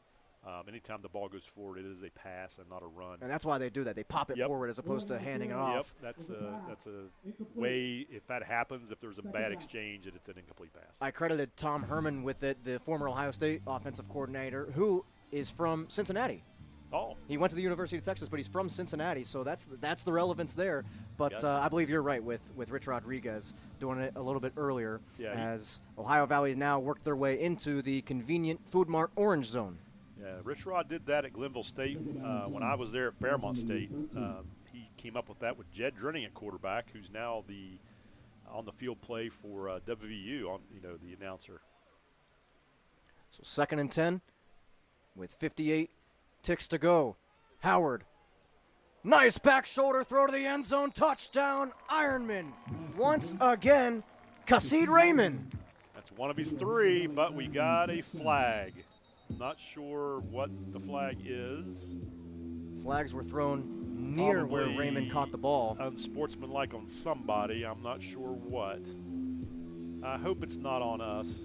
That would be unfortunate. But it was after the touchdown. As a coach, you don't want to see that on either side of the ball. No doubt about it. Do your job, score. If you get scored on, same thing. There's nothing need to be said. But sometimes young men get the adrenaline going, and sometimes their emotions run wild and get the best of them. We'll see what the officials come up with here. Again, I'm pretty sure it's an unsportsmanlike on somebody. And if it happened after the play, that the touchdown would stand. That'd be correct. If it's on us, it'll just be a long extra point. And they're going to run over and talk about it a little more. It might be on Cincinnati because Matsakis looked like he signaled to decline it.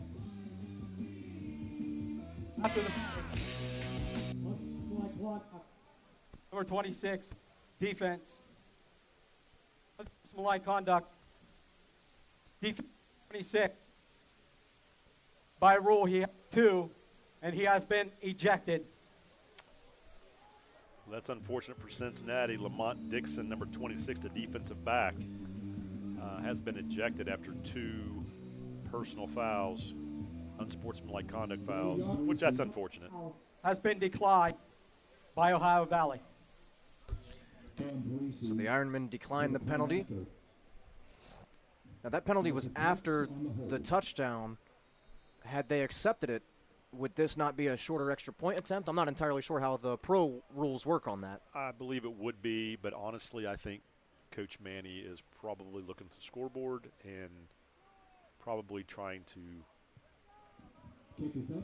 do a good job of managing the game. Let's say that. And that's a classy move to decline that, to be honest. The PAT hits the upright and falls back into the field of play. No good. Here's the health plan replay. This is the touchdown. I mean, the ball placement. This is stuff that. That's just the way you practice it right there, and that's a hard play to run in 6 days. And we've seen that timing. We see it routinely in the Sunday game.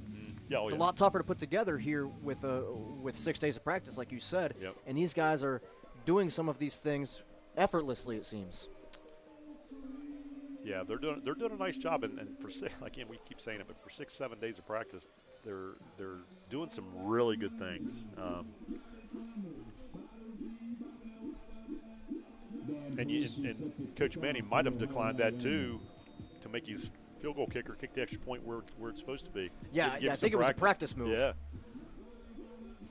Parisi, it's a good kickoff. And we're a little short, I believe, which is going to give them the ball. And now we have WJMH reporter Audrey Ferguson down on the sidelines.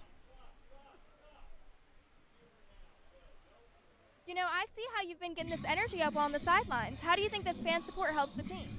Well, to really be honest, man, if it ain't about the fans, it's not about anything. You know, the fans came out here supporting us, so we're just trying our best to just go ahead and kill it every time, man. Is there anything specific you do while on the sideline to help support your team and get them riled up? Oh, yeah, first of all, we pray before the game. You know, God is great at all times. And like I said, we always just make sure everybody's heads up, just keep on working hard, and we're going to get the victory. Thank you so much. Keep it up out there. Yes, I'm Audrey Ferguson, reporting from the sidelines with WJMH Sports. Thank you, Audrey. Good stuff from Deshaun Bell, the D tackle out of Lawrence Tech, 6'4", 250, representing the Ironmen well. Yeah, like I said, great young men out there playing for Ohio Valley. These fans and these community members should come out and watch these guys and show them the support, because they're trying to put a good show and a good product out on the field for this small community. Under a minute to go in the first half, 32-0. You would think Cincinnati would probably just take a knee here. I mean, you never know. Well, I definitely think they should put the ball on the ground and keep the ball on the ground and run it.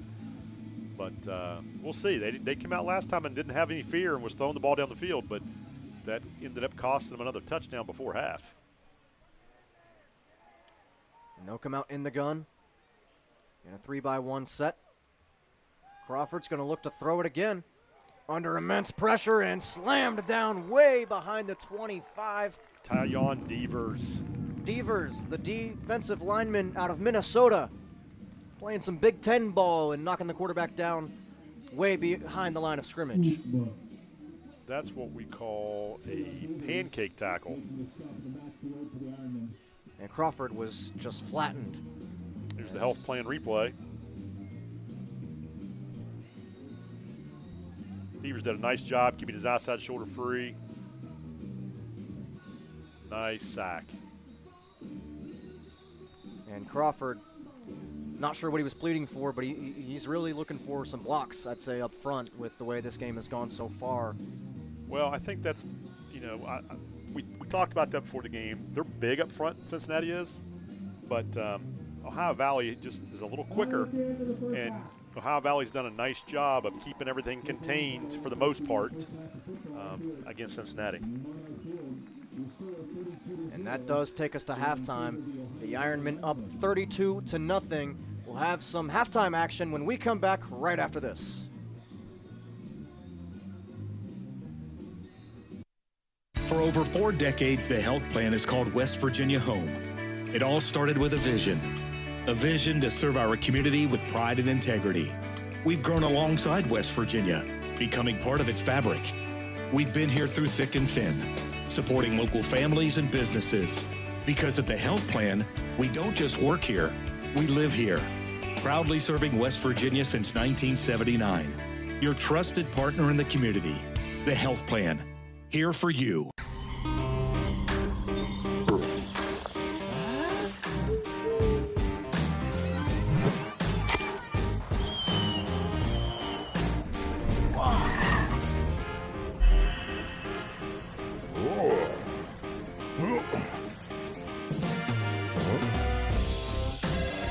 You don't have to go to great lengths to find great tires. Come to Joe's Tire for the best prices.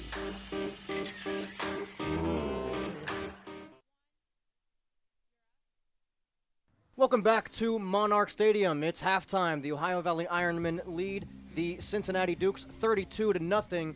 And we'll check in now with WJMH reporter Audrey Ferguson on this field. So you're about to go into the locker room with your team for halftime. What do you think you guys are going to be talking about? Just keeping the foot on the gas pedal, playing at our level. Coach Mann talks about assignment and execution, so we just got to stay locked in regardless of the score. It's 0-0, assignment, execution, and keep the foot on the gas. Play at our level, no one else's. You know, it seems like y'all are doing pretty well. How do you think you're doing? It's the first game, so a lot of guys are just excited to be on the field. I'm excited to put on a show for the community. The turnout is amazing, and so we just here to show up and show out. Monarch Field is beautiful, isn't it? It's amazing. It's an amazing night, beautiful evening. Fans are here. We got dinosaurs, so it's a fun night. Thank you so much. You might want to get back in there. Reporting from sideline, I'm Audrey Ferguson with WJMH Sports. Thank you, Audrey. Dinosaurs on the field now. Might not have some 11-on-11, but they'll be racing, it seems like. You know, this is what the small pro football leagues, it's all about. It's summertime, it's June, it's nice outside, and they got dino racing on a football field. What else could you ask for? You guys put your heads down on the bat and you're going to spin around when I tell you, okay? We're going to get you nice and dizzy and then run you out to the 50-yard line and see who the fastest. Do you have a pick as far as which one's going to win this race? Which color dinosaur? I'm going to go with red. I'm going with red. All right. Red. I saw red warming up, and they looked really athletic. And I'm going to go green. I'm going to go green. And let's spin. 1, 2, go. 3, 4, 5, 6, 7, 8, 9, 10. Keep going. 11. Oh, they're getting dizzy. 13. Oh, the orange got. Oh, orange is down. Oh no. Let's go. Oh, red. Red's got it. Red's got it. Wow. Red's turning on the Jets. Oh, my off to the pick. races. Oh, showboating Even down a little the high field. stepping.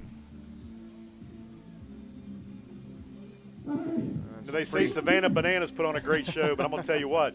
The Ohio Valley Ironmen are putting on a nice show as well. Good stuff here at Monarch Stadium and a beautiful evening in Moundsville, West Virginia. You know, and that's something else. Getting the crowd involved, you know, whether it's adults in those suits or kids, you know, it's nothing but fun. You know, halftime, little fun in dinosaur suits. Can't go wrong with dinosaurs. Can't go wrong with dinosaurs and spinning around and getting dizzy. And the hype guy is, I got to find out what his name is, but he's doing a great job. He's doing a great job. And Nick Nash is the hype guy, we've been told. Guy.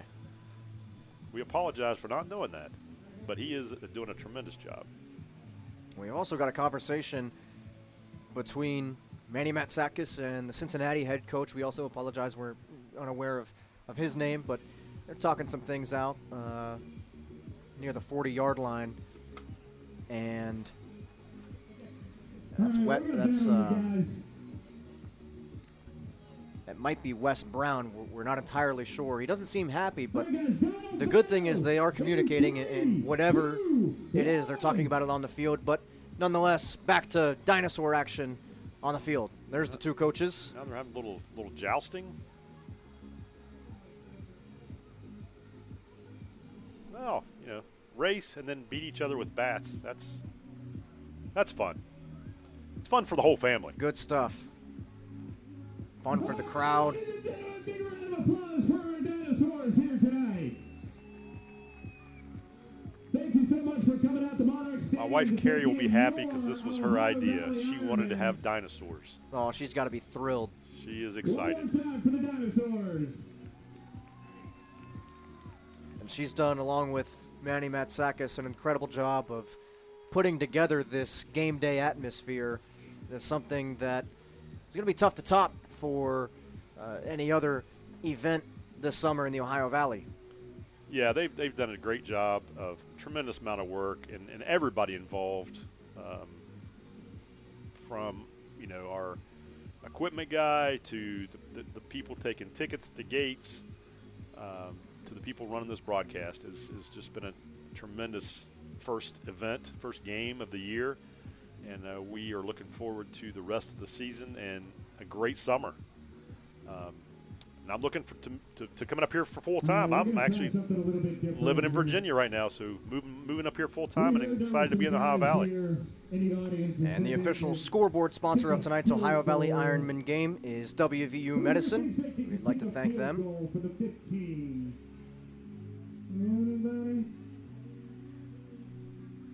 Anybody want to kick a field goal? And we will take a look at a couple of the big plays from the first half Get down here. that we'll look at looking back on the first two quarters, brought to you, of course, by the health plan as soon as we have those ready.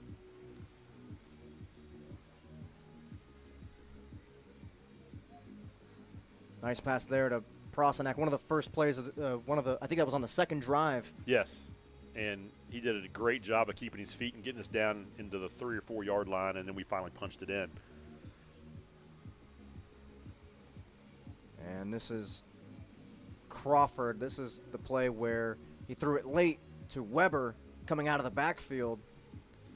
That provided some momentum for Cincinnati, but ultimately they weren't able to do much with it. Yeah, that was one of the best plays they had of the evening so far, and they just couldn't capitalize on it. And then we had a bad snap here that gave Ohio Valley a good opportunity. I would say as far as the miscues for Cincinnati, the bad snaps were the story of the first quarter, and the turnovers were the tale of the second quarter. Absolutely. And Ohio Valley did a pretty good job of capitalizing on those.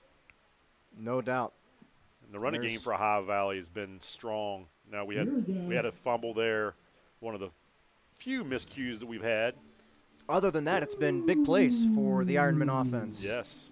The Ironman offense have done a great job of moving the football. A few hiccups, but overall, tremendous job. And defensively, as you see there, they're fired up. They're playing with some intensity and doing a nice job containing some good athletes on Cincinnati's roster. There's not much you can do or say at halftime if you're Cincinnati as far as coming back into this ball game, but I think you have to feel like the goal in the second half is let's do something right. Let's put together a drive. Let's get some first downs and see what we can do in the second half. And if you do that and keep it up, you never know, maybe things start to go your way, but we'll see what they're able to do. I think as a coach, you've just got to keep your team, no matter what level you're playing, you've got to keep your team engaged. And if you feel like you're down so far that you may or may be difficult to come back, you got to set some short-term goals, in-game goals, like, hey, let's get 2 first downs, let's move the ball, and let's get a touchdown here in this quarter. Something positive to build on, because if not, it's hard to keep that, the positive attitude and the morale up on your team. And I think that's the job of a head coach and the coaching staff is to do that. And once again, we're looking back on the first half highlights brought to you by the health plan. And if you're the Ohio Valley coaching staff, what's your take? I mean, I think you kind of you take your foot off the throttle a little bit, but you also want to make sure you continue to do things right. Well, I think what you do at half is you emphasize the things you did well, and then you correct the things that you didn't do well. And I don't know that I would take my foot off the gas. I don't think Coach Manny will do that. I mean, this isn't Little League football.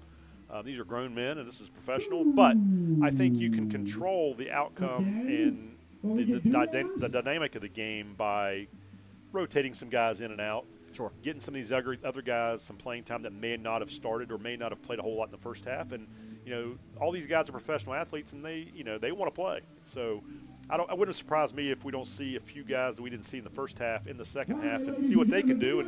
And that will give the coaching staff also an ability to evaluate them on film and see what they can do professionally. And we're about 5 minutes and some change away from half number 2 here at Monarch Stadium. And once again, the Ohio Valley team going to have several games here in Moundsville throughout the season and throughout this summer. We said it was, 6 games that they'll have here? 6 home games, yes. 6 opportunities for fans in the community to come out and support their local team for this summer, and as well as fans who might not be able to make it to watch live on WTRF. Yeah, it's a great opportunity.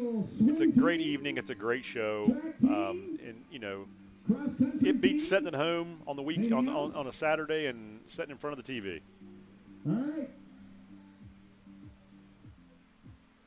And all of these games, once again, produced by WJMH Media, the student-run broadcasting program of Marshall County Schools. And they do an excellent job, and we couldn't be more thrilled to be working with them. They are top-notch and of the utmost professional. 4283. Yeah, they've done a great job, and they're 15 through 18-year-olds on the cameras, helping organize this whole production, and they've done a tremendous job. And what a great experience for them to get this kind of professional football feel and atmosphere and experience, and what a resume builder that's going to be for them. No doubt about it. And I've always said, without the hard work of the people around us, you and I are just 2 guys talking in the stands. Absolutely. We're doing the easy part. These young people are doing a tremendous job of getting the camera shots and doing the on-field interviews and running a lot of this stuff behind the scenes that makes our job a lot easier. More highlights playing for you now, brought to you by the Health Plan. It was a dominant first half for the Ironmen. Yeah, Kassid Raymond had a tremendous first half. He had 3 touchdowns. 3 touchdowns in the first half. He said with Audrey Ferguson that he was going to get 3 more, kind of a prop bet on himself. We'll see what he's able to do. Yeah, he said that after 2, so he's got to get 2 more if he's going to keep up his promise. But I have a feeling that we might see a couple more wide receivers come in and get some playing time. So I'm not sure how many more opportunities he may get. Obviously, in a game like this, you don't want to get some of your starters injured. But at the same time, they don't have a 120-man roster like, high school team sometimes or a college team. So, their roster is much smaller, and they don't have as much as many guys on the bench to bring in. Essentially, with 40-some guys, you've got a 2 deep.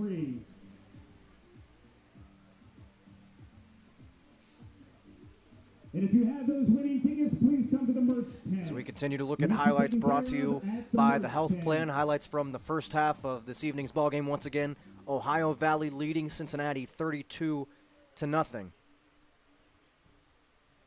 And what a first half it was for the Ironmen, who are back playing football.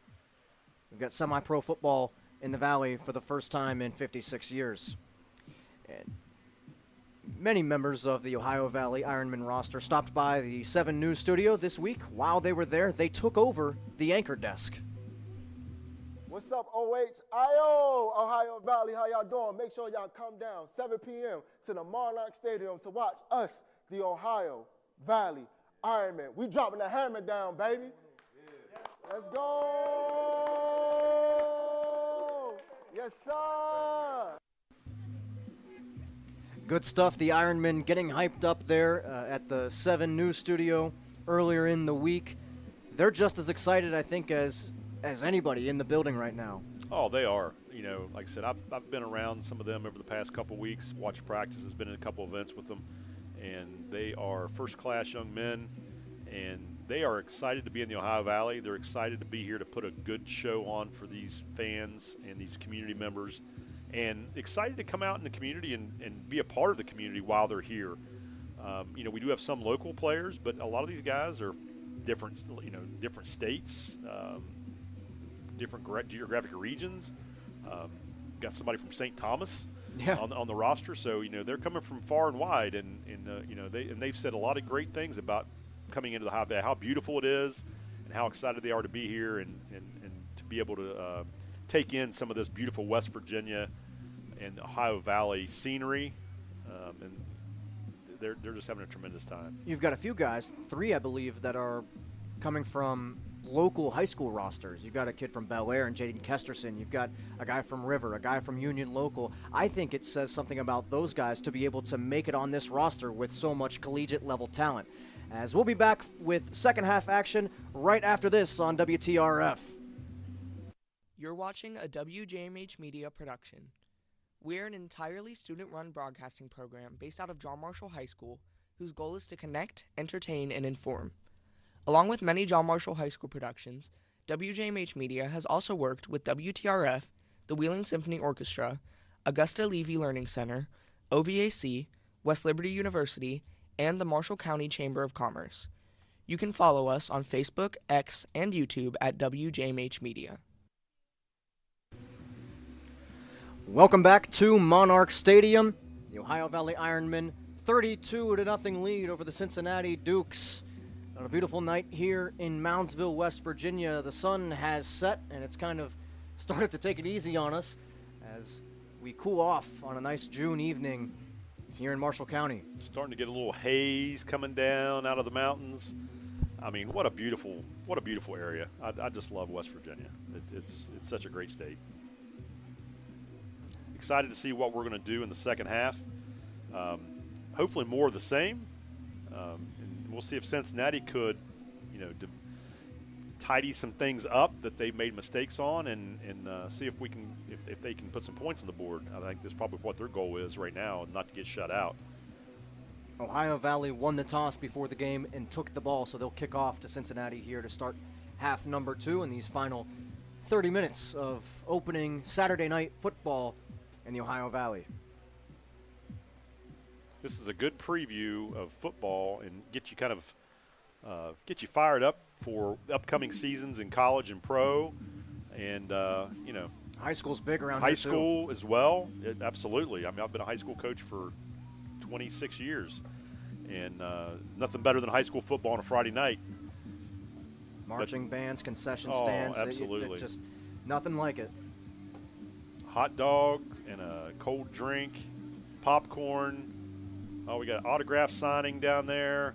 Get the punter getting fired up, signing some autographs, signing some Crocs. He hasn't had to take his hat off all evening. He's got time to sign autographs. That's right. He hasn't had to, he's an excellent punter, too. I've watched him for the last couple of weeks. He's got a leg. He's got a cannon. A good thing for the Ohio Valley offense. As more conversations between the officials and the Cincinnati head coach, as we'll go back down now to WJMH reporter Audrey Ferguson, who's on the field. Audrey? What was the mood like in the locker room during halftime? I say it was very positive. We all just kind of reflected on what we did in the first half and said, whatever it is, we got to double it. We got to go out like a 0-0 and play our game. Well, I'd hope it was positive. Y'all are doing great. Well, decent, not quite what we envisioned, but dominating nonetheless. Were there any big adjustments being made? I wouldn't say any big adjustments, but I would say just Coach Manny encouraged us to keep our foot on the pedal and keep our heads in it, and don't take any opponent for granted. So we're gonna keep working. Okay, well, good luck out there. Right, reporting from the sideline, I'm Audrey Ferguson with WJMH Sports. Thank you, Audrey. Daniel Parisi's kick went out of bounds, and I think that's maybe one of the things that if you're the Ironmen, you'd like to clean up before next week. Yes, the kicking game right now, I haven't seen the punter come out, but I know he's got a great leg. But agreed by both teams. We have to clean up our kicking game a little bit. Extra points, And the kickoff is a little different. These guys aren't used to this new kickoff rule that the Professional Football League has installed or instigated. But they'll get it. You know, I have no doubt that they'll work on this. This is not something that's not correctable. And the clock is running currently. We could not hear the referee. I would imagine he said something about, we heard he say both teams agreed to something. I would imagine that would be a running clock here in the second half. I think he did say something about that. I'm not quite sure, but we'll let you know as we go along. And we've got a penalty down. Looks like to me the center snapped the ball again from Cincinnati before he was supposed to. That's twice. Some miscues. Miscommunication. Defense causing a reaction. 5-yard penalty, first down. I apologize. They're calling Ohio Valley on causing a reaction to make the center either snap the ball early or the offensive line to jump. So a good start for Cincinnati. 2 Ohio Valley penalties thus far in the second half. And Crawford will roll to his left side, look to throw, and tries to take off and run. He's hit hard and knocked down again right at the 45-yard line. And did the ball come out? Ohio Valley says they've got it. The ball came out late, and Ohio Valley recovered, and it is 1st and 10, Ironmen. And they are fired up down there in those blue jerseys as they'll take over. If you take a look at the health plan 48. replay, you'll see this turnover. Cincinnati just cannot get anything going. It's been a tough evening for him. And Crawford is a good player, and he's trying to do a lot. Helmet on football right there. Helmet on football, and that was Kyle Sapp again causing that turnover. He's had a big game. He's had a tremendous game. So now, as you mentioned, we will see some of the two deep guys for the Ironmen. Chris Barrett into the ball game at quarterback, number 12. We'll see what the play calling looks like in half number 2. He's just going to give it off out of the pistol, and tackle made on Prostanak. Looks like Dylan Lewis on that play for Cincinnati. Did a nice job, came up, stopped him for a short gain. And they do give him about 6 feet. As the clock continues to run here in the third quarter. And I feel like we'll see a good bit of that in this second half. A lot of running the football from Coach Matt Sakis' team. We will, but I wouldn't be surprised if he doesn't throw the ball in the air a little bit just to see what Chris Barrett can do. On 2nd and 8, Barrett does drop back to throw, and he's going to go downfield on his first attempt, and a little too high for Dox Aitken. Looking to make an acrobatic catch, couldn't quite haul it in. It's pretty good coverage, honestly, by Cincinnati right there. They had a safety over top and a corner underneath, and the ball was pretty well thrown. It was a little long, but it was a tough pocket to throw it in. You like to see Barrett throw that ball a little long because you know he's got the arm to get it there. Correct. And he, first throw of the game, he's probably got a lot of nerves in his system. We're definitely not leaving the ball short at any cost. No doubt about it. 3rd down and 8 for the Ironmen. 3 receivers to the bottom. Barrett looks to throw. Nice job to dump it off. I think they're going to be a little bit short of the first down. That was Chris Burry, tight end, 6'2", 255 out of Notre Dame. That's your Notre Dame guy. That's my Notre Dame guy. I told Coach Manny the other day, you got to find a way to get this guy the ball. He did right there. Little short. But you like the play call and the execution by Ohio Valley, and Barrett just kind of taking what the defense gave him. Actually got a first down right there. I thought they were going to call him short, but they gave him the first down. So good execution, like you said. He's a big target. Burry is a huge target, and he's got a little speed for his size. So 10:40 to go in the third quarter. Ironmen set up at the 38-yard line with a 1st and 10. 2x2 pistol And Barrett, a delayed handoff. And that looks like it's West on the left side. He's got another first down for Ohio Valley near the 25. Great job up front by the Ironmen, blocking, gave him a great hole. He then made a nice cut to the outside, picked up another first down on the health plan replay. You'll see it right here. Great blocking up front. But he made a nice adjustment, planted right, cut left, picks up another first. They've dialed up that draw play a handful of times, and it seems to work quite well for the Ironman offense. Yeah, it's a nice little delay, handoff. And honestly, I'm impressed right now with Chris Barrett. He's delivered the ball nice. He's taken control of the offense, so he's coming in and done a nice job. First down now at the 27. Barrett throws right side. Wide open is his receiver. And that's going to be another Ironman first down, I believe. Joseph Boykin on the catch. Another good throw. Ball's on the money. Timing was good. And I'm also impressed with the timing between the quarterbacks and the receivers right now. For being game one and a week into this thing or a week and a half into this thing, their timing is very, very surprising. And with the way Howard threw the ball downfield so much, it was tough to kind of gauge how he was able to kind of step back, read the zone, and see where he could throw to his receivers. And Barrett has done a phenomenal job of that so far, setting his feet and throwing on time and on target as the Ironmen are in the convenient Food Mart orange zone inside the 20. The Ironmen have done a nice job of signing some really good, talented players. I'm very impressed. From the 16, another give. That's Terrell West, pops free, and West is dragged down all the way to the 5-yard line. Once again, another first down for the Ironmen as they march their way closer to another score. Our running backs all do a nice job, and Terrell did a great job right there of keeping your feet moving and your pad leveled down to where you're going forward once you get hit. And right now, Ohio Valley is just, they're having their way with Cincinnati's defense. They're kind of doing whatever they want to do when they want to do it. So from the 5, it'll be first and goal for Ohio Valley. Continuing the work in the orange zone, brought to you by Convenient Food Mart. 3-by-1 for Barrett. And that looks like Nelson behind him in the pistol. And he's going to look to throw. Stop and go on the outside. Just overthrown, incomplete. We saw that on the first pass attempt from Chris Barrett. And that time, once again, just a little too high. Just a little miscue. But the route was good.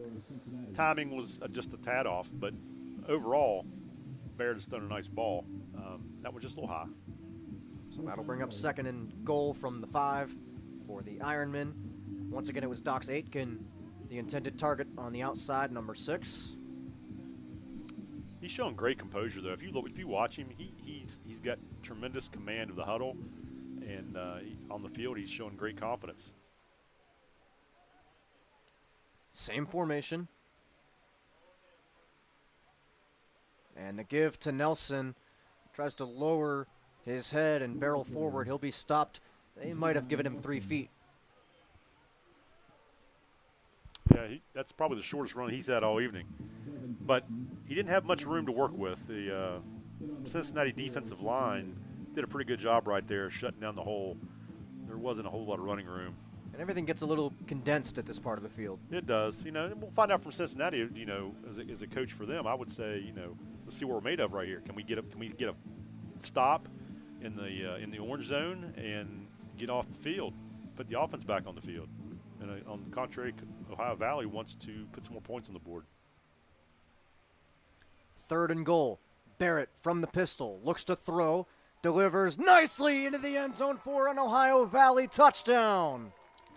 What a drive for Ohio Valley. Just kind of dinked and ducked a few throws down through there, had some nice runs mixed in, and Barrett commanded a nice drive to put some more points on the board, making it 38-0 for the Ironmen. Excellent pass into the middle of the end zone, in between a couple defenders. A tough throw to make, and Barrett delivers for yet another Ironman score. I believe that was Sadib made that catch. Dan Parisi for the point after. Isaac Parks on the hold. See if we can execute this extra point. Low And, snap.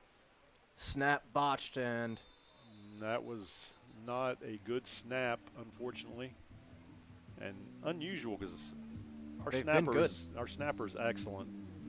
Parisi catches a break there on the missed extra point.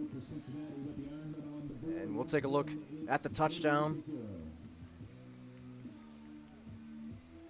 I mean, Barrett looks strong in that pocket. He did, and Cincinnati just lost coverage. It looked like to me they were in zone, but they just didn't find him. And Barrett found him right in the middle of the end zone. Sadib, great job to sit down at the back of the end zone, right in between the zone of Cincinnati. Yep, that's exactly what you do in the zone. Sit. If it's man-to-man, you keep running. And now Ohio Valley set to kick off yet again with 4:56 to go in the third quarter. Once again, I do believe, we don't know anything for sure, but I do believe the clock has been running. It stopped right now, but it's been running the entire second half. Yeah, I think the coaches had an agreement that they were going to do that. I'm not sure if it was because of the score or if because of the conditioning, if it's hot. I mean, we don't know what was agreed upon. I know that's not a professional rule, but, you know, a friendly gentleman's agreement, so to speak. This kickoff, deep, bounces into the end zone. He's better be careful because that ball's live. Bounce into the end zone, nobody touched it. Ohio Valley tried to run down there for a touchdown, but the play was blown dead. Yeah, once it goes in the end zone, it's dead. But if it's in the field of play, it's a live ball. That was very, very scary for Cincinnati. And now we'll go back down to Audrey Ferguson on the field. Congrats on your touchdown. That was a phenomenal play. Appreciate it. With this big of a lead, how are you staying in a groove? We just staying humble, you know. They still a good team. We still got to keep going and stuff and finish the game. There's still one more quarter left. Just because we got a big lead don't mean we're going to just chill and stuff. We still got to keep going. I love that mentality. Appreciate it. Do great out on that field. Appreciate it. Thanks so much. Go Ironmen. Reporting from the sideline, I'm Audrey Ferguson with WJMH Sports. Thank you, Audrey. Good stuff as always.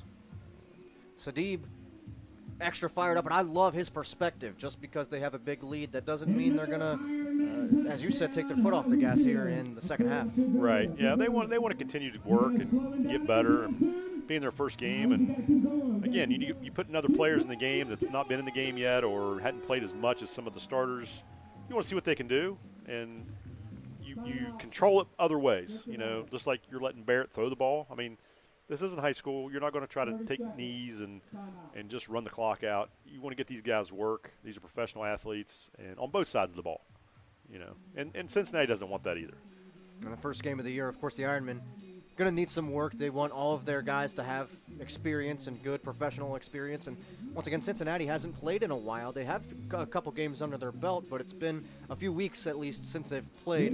And they're also out there playing for pride. They gotta try to find a way to get into the end zone here. And, you know, to your point, some of these guys are trying to get some stuff on film because a lot of these guys still have the dream that they might play in the NFL someday, might play in the CFL, might play in the UFL. So they want to get some good film on. And Manny Matsakis is now down on the field with WJMH reporter Audrey Ferguson. Go ahead, Audrey. You know, I'm standing on the field out here, and this seems like a very diverse group of players. How did you find this many amazing and talented men? Well, a lot of connections. You know, I've coached a lot of places and a lot of good friends, great agents that I know, and you know, we've vetted about 350 guys to find these 40. So it's been a process since November. Goodness. There you go. How do you think your season's going to go? Oh, I think we'll just keep getting better. Every team, we have some really big games coming up. The great thing is 5 more home games after this. So we got to finish strong here and see what some other guys can do. It'll be fun. Well, that's perfect. We'll see how they do next game. Yeah, let's go. We got the Erie Express next week. Thank you so much. Okay, thank you. Okay. Reporting from the sideline, I'm Audrey Ferguson with WJMH Sports. Thanks, Audrey. First down for Crawford. Looks to throw, and that one dangerous, almost intercepted. Dangerously close to a pick six. I would say Coach Mistakis has been a lot of places. He's got a lot of big experience, professional experience, big-time college experience, and he does have a lot of connections. Hal Mummy, Rich Rodriguez, Mike Leach was one of his mentors. So he's got a great coaching resume and has developed and brought in a lot of talented players here through his connections. That's the benefit of shaking a lot of hands over the years. Oh, yeah, and just being experienced on the staffs and learning from a lot of great coaches. He and I had a conversation about, Hal Mummy and him learning Hal Mummy's offense, and he's learned a tremendous amount from Mike Leach and all kinds of things. Anytime you work for a different coach in a different program, you take the good things that they do, and then you learn from those. Well, the Ohio Valley Ironmen football on WTRF My Ohio Valley and WTRF.com, produced by WJMH Media. The student-run broadcasting service of Marshall County Schools is made possible because of the generosity of these sponsors: WVU Medicine, the Alpha Tavern, Wheeling Tire, and Convenient Food Mart. We'd like to thank those sponsors for helping us bring you Ironman football. The John Marshall crew is doing a tremendous job. Can't say enough about how many good young people here are here to help our job, or help us have an easier job up here announcing and doing the game for everyone back at home. So we'll see what the Dukes can draw up now on 2nd and 10. Go with the motion, and they'll try a little jet sweep on the left side, and a hard tackle made right behind the line of scrimmage. And it looked like Antonio Morrison was the ball carrier. Got Jalen Mack was on the tackle, and number 44, which I don't see on our roster, but he was also there.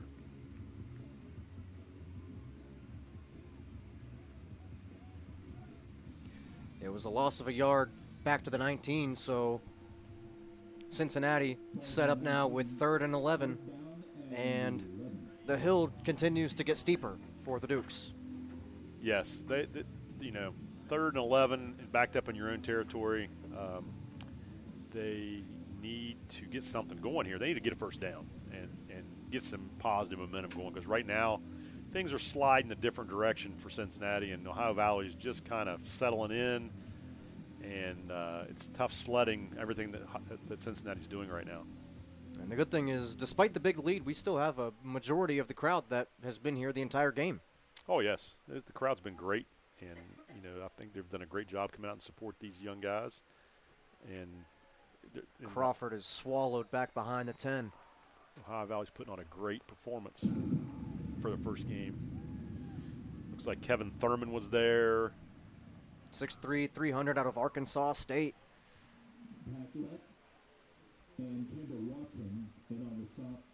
The Sunbelt guy getting a big hit on Crawford. Watson also in on the stop. Tayon Devers also there, falling on the play, trying to get a statistic. At times it's felt like the entire defensive line ought to be credited with the tackle, with the way that they've gotten into the backfield of Cincinnati this evening. Well, that's true, and as a defensive guy, that's what you want, because you want a gang tackle, and you want everybody to get there, and I always said, get there in a bad mood. And that'll be the end of the third quarter. Ohio Valley and the fans as well, I would say, in a pretty good mood this evening, with a 38-0 lead over the Cincinnati Dukes. As we'll have fourth quarter action coming up next on WTRF. Don't go anywhere. Earn big rewards on your favorite items at Convenient Food Mart. Buy 5 20-ounce Coke products and get one free. Join our rewards program today and save. It's easy and, of course, convenient. Medicine. Here, it's more than a practice. It's a promise. To get you home sooner and get you back out there. To push the boundaries of what convention says is possible.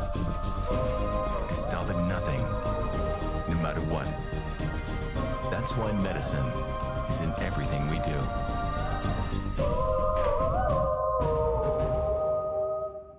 Earn big rewards on your favorite items at Convenient Food Mart. Buy 8 Monster, Reign, or NOS energy drinks and get your 9th free. Join our rewards program today and save. It's easy and, of course, convenient. Welcome back to Monarch Stadium here in Moundsville, West Virginia. Let's go down to Audrey Ferguson, the WJMH reporter, on the sidelines right now. You know, your 3 running backs have been doing an amazing job so far. How did you help prepare them for today's game? Well, you know what? They're professionals now. So all I do, they had to come here in shape, ready to go. And all I did is just look at them, give them a look, and they know, go, hard. That's all it is. You know, they're older. You know, this isn't high school kids anymore. You know what I'm saying? So, I mean, it's not me, it's them. And they just want to work hard. That's it. Can you look at the camera and show us that look? Thank you so much. Yep. That's a great look right there. Yeah. Reporting from the sideline, I'm Audrey Ferguson with WJMH Sports. All right, thank you, Audrey. I'd say that's going to contend for one of the top interviews of the evening. There you go. He did a great job with that look, and I will tell you, being back, listening to Country Roads play on the loudspeaker is nothing like it. 4th and 22, punts away. Good punt by Cincinnati. And it's fumbled, picked up at the last second. This is Austin trying to follow his blockers. Great return, good blocking up front. All the way down to the 19-yard line. Gives Ohio Valley great field position. Start the 4th quarter. All right, ladies and gentlemen, we got our horse race here. So Ja'Cory Austin sets up the Ironmen already in the Convenient Food Mart orange zone. It's about style. So you guys, let's go. As we'll take a look at the return on the health plan replay. Dropped it initially. I think that gave him some time, actually, to allow his blocks to set up. Sometimes that happens on a return. Sometimes dropping it and picking it back up, if you're lucky enough, that you actually get a pretty good return out of it. Kind of stuns the defense. So Barrett still in at quarterback in the orange zone. Nelson flanks him to the right side. And let's see what the officials have to say here. We got I believe, a timeout on Cincinnati. As we look down the track, we had a little horse race going on with some of the younger fans down here. Another part of a great atmosphere for tonight's game. I think more so than anything, the younger fan is very important. Oh, yes. To experience this atmosphere at this game and ensure that this is a good memory of theirs as they grow older. And they, if the Ironmen are around long enough, they'll bring their kids back one day to see Ohio Valley football in the summer. Well, you know, it's something they have not been able to do is you know, get this close to professional athletes. Now, it's not the Pittsburgh Steelers or your favorite Cleveland Browns, but I'm going to tell you, there's some good football players out here who might one day be playing on Sundays. And for these young people and the fans to be able to come here and watch them on a summer Saturday afternoon or evening, it's tremendous. It's a tremendous atmosphere. Believe me, they don't want to see the Browns. I don't know if I want to either. 1st and 10 in the orange zone. High snap. Barrett collects it, and he's just going to eat it back at the 36-yard line. I mean, that's about all he could do, but that's the best thing he could do there with the high snap. Yeah, he did a great job just making sure that it wasn't a turnover. And, you know, Cincinnati right there helping up the quarterback after they knocked him down. That's good sportsmanship. You like to see that. And once again, we've got another Cincinnati player. Player's injured. Shaken up. We once again hope he's okay.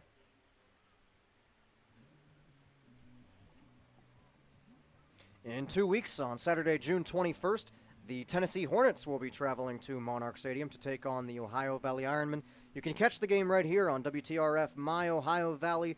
WTRF.com, and the 7 News Facebook page at 6:58 p.m. Every home game is being produced by WJMH Media, the great student-run broadcasting service of Marshall County Schools. Player for Cincinnati still down. They're helping him up, I believe. Nope, he's still down. Hope he's okay. That's about the last thing you want to see, regardless of the score, is a player go down, and especially so late in the game like this. Yeah, you don't want to see these young men get hurt. You know, a lot of them playing. They have the dream to play it longer, and whether it's at this level or a higher level, and some just play them because they love to play football. Yeah. And it's there's a lot of diverse reasons for being out here, and some of them just trying to keep that dream alive. Well, while they take a break to take a look at the injured Duke, we'll take a break along with them. We'll be back with more football on WTRF right after this. Get fired up with the Ironmen Coaches Show, hosted by the Alpha. Hear straight from the coaches and players as they break down the action and gear up for game day. Tune in Saturdays at 9:30 a.m. on WTRF CBS. You won't want to miss it. Make it DeFelice Brothers Pizza today, 'cause Italy's just too far away. At DeFelice Brothers Pizza, we're more than just pizza with a full line of catering offerings. Try our party round sandwich, Parmesan crusted rosemary chicken breasts, signature Italian sausage, or meatballs. To book your next event, call DeFelice Brothers Pizza near you or visit us at eatdefelice.com. Make it DeFelice Brothers Pizza today, 'cause Italy's just too far away. It's wing night at the Alpha Tavern. Dig into your favorite wing flavors for just 47 cents each. Craving more? Add shrimp your way for just $4.70. Alpha Tavern in Woodsdale brings the flavor every Wednesday. Welcome back to Marshall County. The Ohio Valley Ironmen with a 38-0 lead over the Cincinnati Dukes. Some fans enjoying the action. It was DeAndre Jackson shaken up just a moment ago for Cincinnati.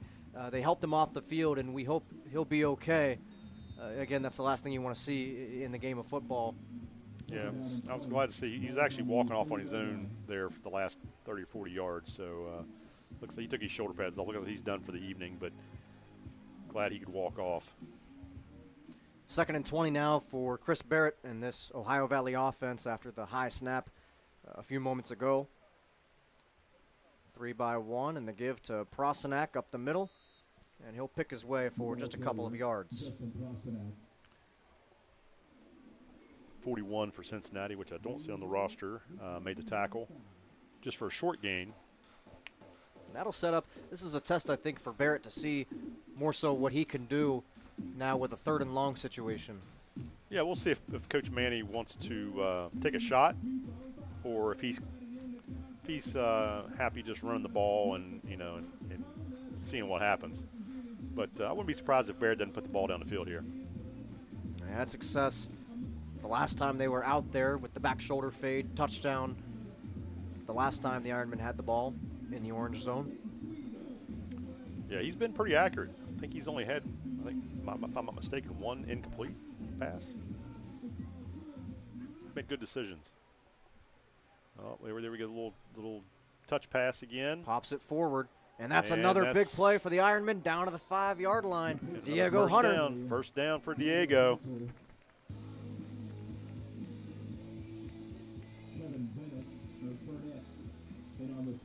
If I'm not mistaken, Diego played, when he played at Towson, played at West Virginia University one game, and he was the only touchdown that Towson scored against WVU. I believe that's the story that I was told by Coach Manning. No kidding. He returned a kickoff back for a touchdown against the Mountaineers.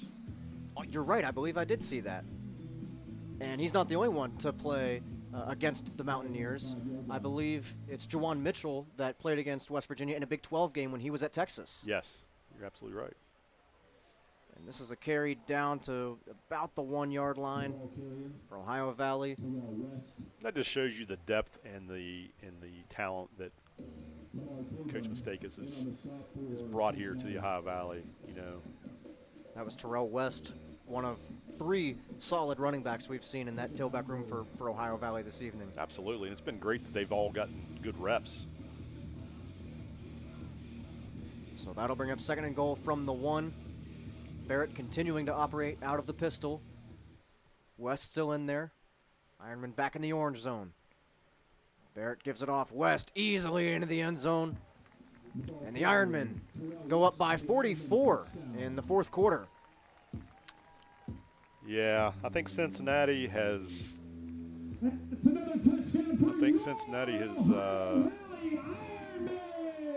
Climbing up a steep hill right now.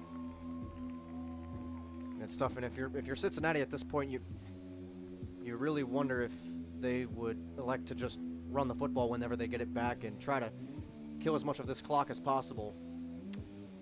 They might, but again, they're professional athletes, and I'm sure they're not going to just lay down. They're going to try to fight as much as they can. Obviously, this game is out of reach, but they need to get something positive going, for themselves. And you can look at the sideline for Cincinnati, and you can tell a little dejected. Yeah. Got another flag. PAT was wide left, but once again we had a penalty at the snap.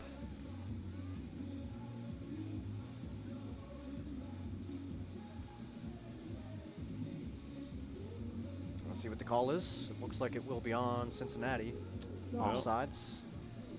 Maybe we'll get another chance here and see if we can put it between the 2 uprights. So they'll move 5 yards closer. It'll get that much easier for Parisi. However, the distance hasn't been the issue for him at all this evening. No. It's been just that wide left a little bit, wide right. And it's not all in the kicker. The holder, the snapper, it's a group thing. You can't do it alone. But if you get a good hold and a good snap, you got to find a way to put the ball between the uprights. But it is more than just kicking the ball. That one's up and good. And the Ironmen take a 45-0 lead with 8:45 to go in the 4th quarter. Another offsides call. We'll decline that one. Here's the replay brought to you by the Health Plan. The 1-yard plunge by Terrell West. Cincinnati's kind of fallen apart a little bit here. And I said this at the beginning of the game. I was curious to see how their conditioning was with the number of players that they had. And now we'll go back down to the sideline with WJMH reporter Audrey Ferguson. Can you tell me, what the transition was like between playing Division II football and now playing professionally? Yeah, absolutely. So I've actually been playing for about 8 years professionally. So I played for a lot of arena teams. The transition from going back inside to outside, definitely very different. But when it comes to playing Division II, going back outside and playing professionally, the speed of the game is also always going to be a lot faster, no matter who you're playing. This is a really good team that we're playing too. So, it's a lot of fun. It's a new experience. It's just the guys that are here. It makes it just that much more special for sure. So you like playing for the Ironmen? Oh, 110%. I appreciate Coach Manny being here, giving me an opportunity, and Coach Stan, just being a great guy in my corner and just making sure that, I'm comfortable with the offense and we're not missing a beat, as you can see. So. Y'all definitely seem like an energetic group. It seems like it'd be really fun. Absolutely. We keep each other up for sure. Thank you so much. No problem. Have a good one. You too.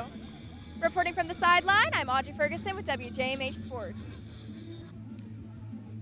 All right. Thanks, Audrey. And Chris Barrett, the backup quarterback for the Ironmen, got on the stat sheet on the previous series with the touchdown pass and led the way with handoffs mostly on that last drive to put the Ironmen up by 45.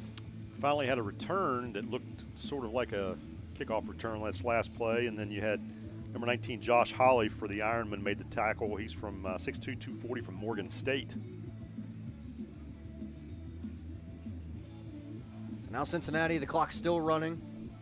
About halfway through the 4th quarter, Cincinnati will try to string together a few plays and see what they could do offensively. If you're a coach, do you use this as an opportunity to gauge the resolve of your team and see kind of what their morale is like, if they're going to get naturally just kind of down, or if they're going to continue to go out there and play hard and continue to be fired up? Absolutely. I think that's a great point about seeing how you handle adversity and things like that. And it's also a different dynamic when you're dealing with grown men. This isn't high school players. This isn't even college players. These are grown men, from 20 years old to, 30-some probably. And dealing with them is a little different than dealing with a much younger athlete. And dealing with the D-line of the Ironmen is pretty different as well. A tall task, as the backup quarterback there for Cincinnati was dropped. A hard hit in the backfield. Yeah, they tried to go deep, but the O-line of Cincinnati, I think, is tired, and the D-line is fresh. And they got their ears pinned back, and they're coming. So I don't think they have enough time to sit back there and try to throw the ball 40 yards down the field. No doubt about it. That was Lamar Taburn in the game now at quarterback for Cincinnati. As you can see, a hard hit, a crunching end to that play on your replay, brought to you by the health plan. 6 minutes to go in this game. They've got to get to at least Columbus for a first down. He's going to heave it deep. Got his guy out there. And the Ironmen drop an interception. Would have been an easy pick for Ohio Valley, but just off the hands. Like Jalen Mack. Jalen Mack just, I think he was looking at running before he caught the ball. And hit him in a bad place. Hit him right in the hands. Yeah. He'll be tough on himself, though, after that one, I'm sure. And a lot of times as a DB, when you're going up like that, it's if you time your jump just a little bit off, it's tough to come down with those passes. Well, if you're a DB or a receiver. Not a negative to be saying this, but there's a reason that some people play defense and some people play offense. Sometimes the corners do not have the greatest hands in the world. Not all, but there are some. All right, 3rd down and 19. Taburn going to roll out to his right side, and he will be stopped out of bounds just near the 20-yard line. He's not as quick as Crawford. He looks more like a pocket passer. He doesn't really want to run outside, I don't believe. But he's listed also as a tight end and a defensive lineman on our roster, and you wonder if, that might just be their second best passer or leader on the team. Yes.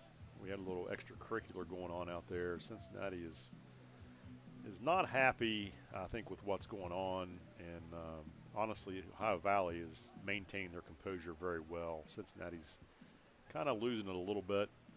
So we saw mistakes from both sides in the first half. Obviously, Ohio Valley still had a 30-plus point lead. But you think in this second half, Ohio Valley has really cleaned up the mistakes. Of course, depending on who this penalty will be on. It's going to be on Cincinnati.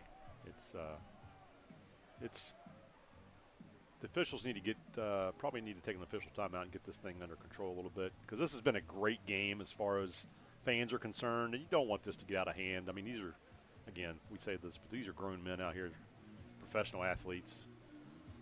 Emotions run high, but you got to keep your composure and have some class and not get into a altercation or something that's going to cause you to get ejected from the game and probably miss the next game. No doubt about it. Here's the call, and our head referee informs us that the game has concluded.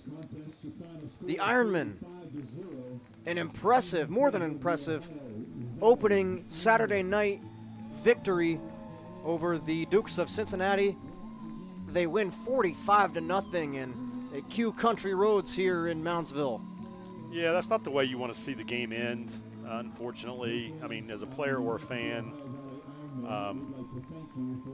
just you would hope that wouldn't happen. But obviously their coach could read the body language and the things going on with his program, and he knew that maybe it was time to get back on the bus and head down the road. Yeah, head down the river.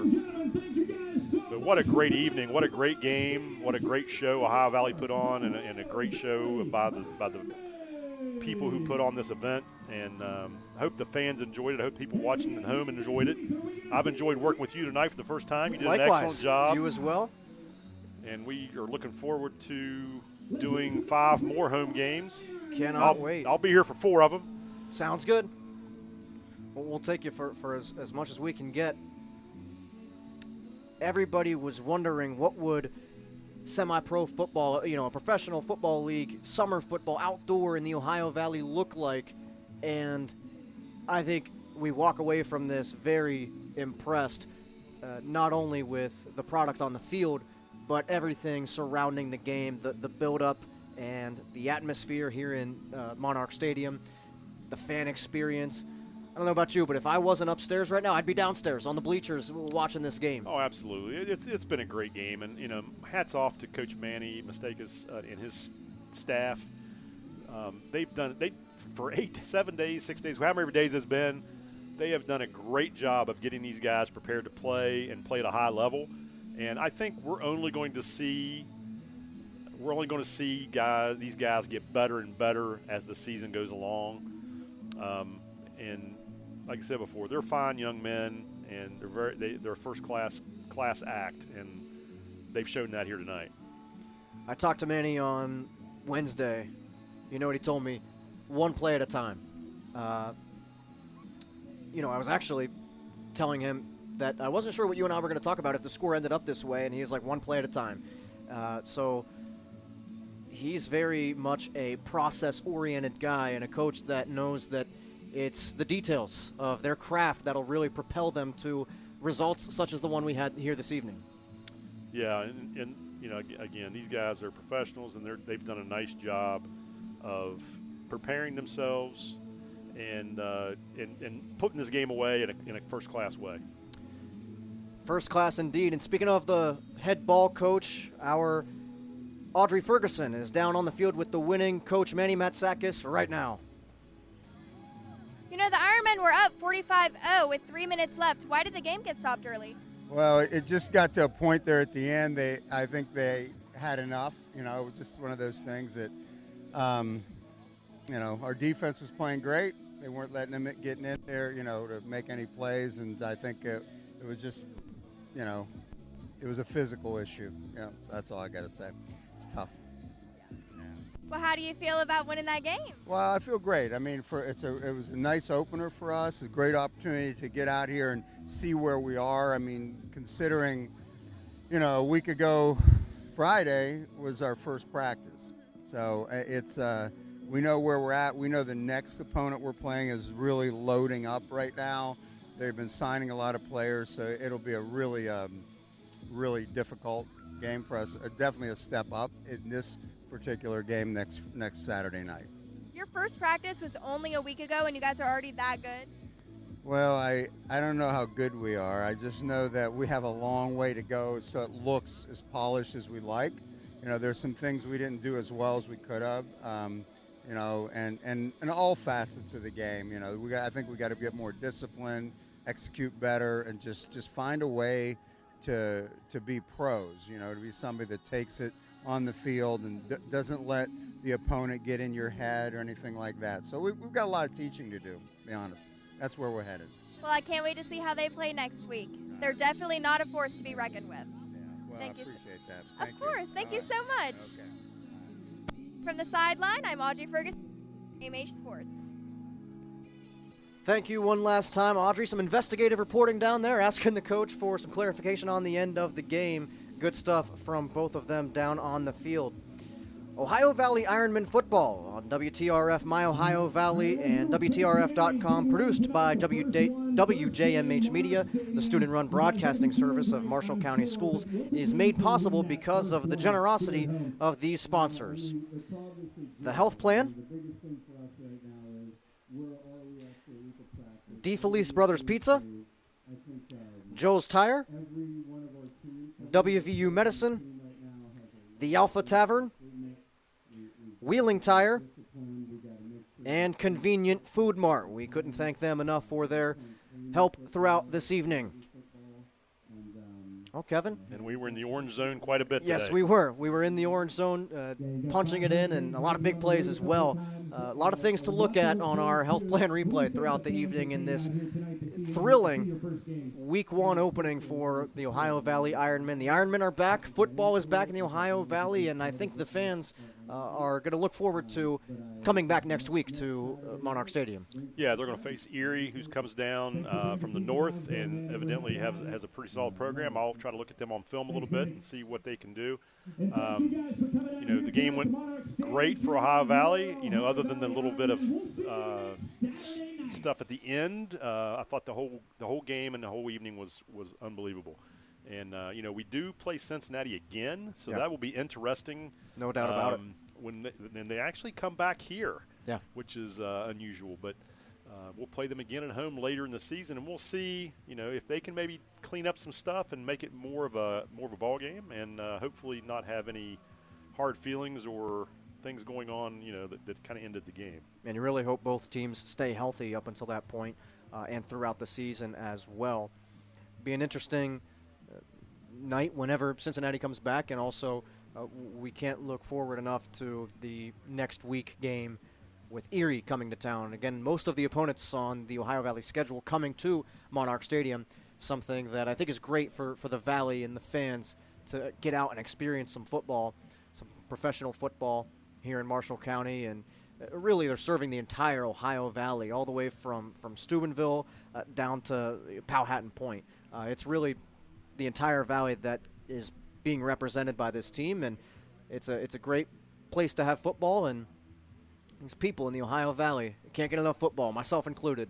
Absolutely. And, these young men are, hopefully will represent them and continue to represent this community and this part of the state and the state of West Virginia and Ohio, and Pennsylvania, the whole valley. I guess we could throw Pennsylvania in there a little bit. Definitely Ohio. Definitely Ohio. You're the Ohio native. That's right. But they've done a great job, and looking forward to seeing what they do next week. And I'm sure the coach Mistakis and his staff will study the film from tonight's game, and look at corrections, look at where they can improve, and clean up a few things, and be ready for the next game next week. All right. We hope you're ready for the next game next week. We hope you have an incredible night. Thanks for joining us. Ohio Valley, the victors in this first game, 45-0 over the Cincinnati Dukes. For Drake Watson and Kevin Copley, we'll see you next week, and have a great evening. Thanks for watching Ohio Valley Ironmen Football with WTRF.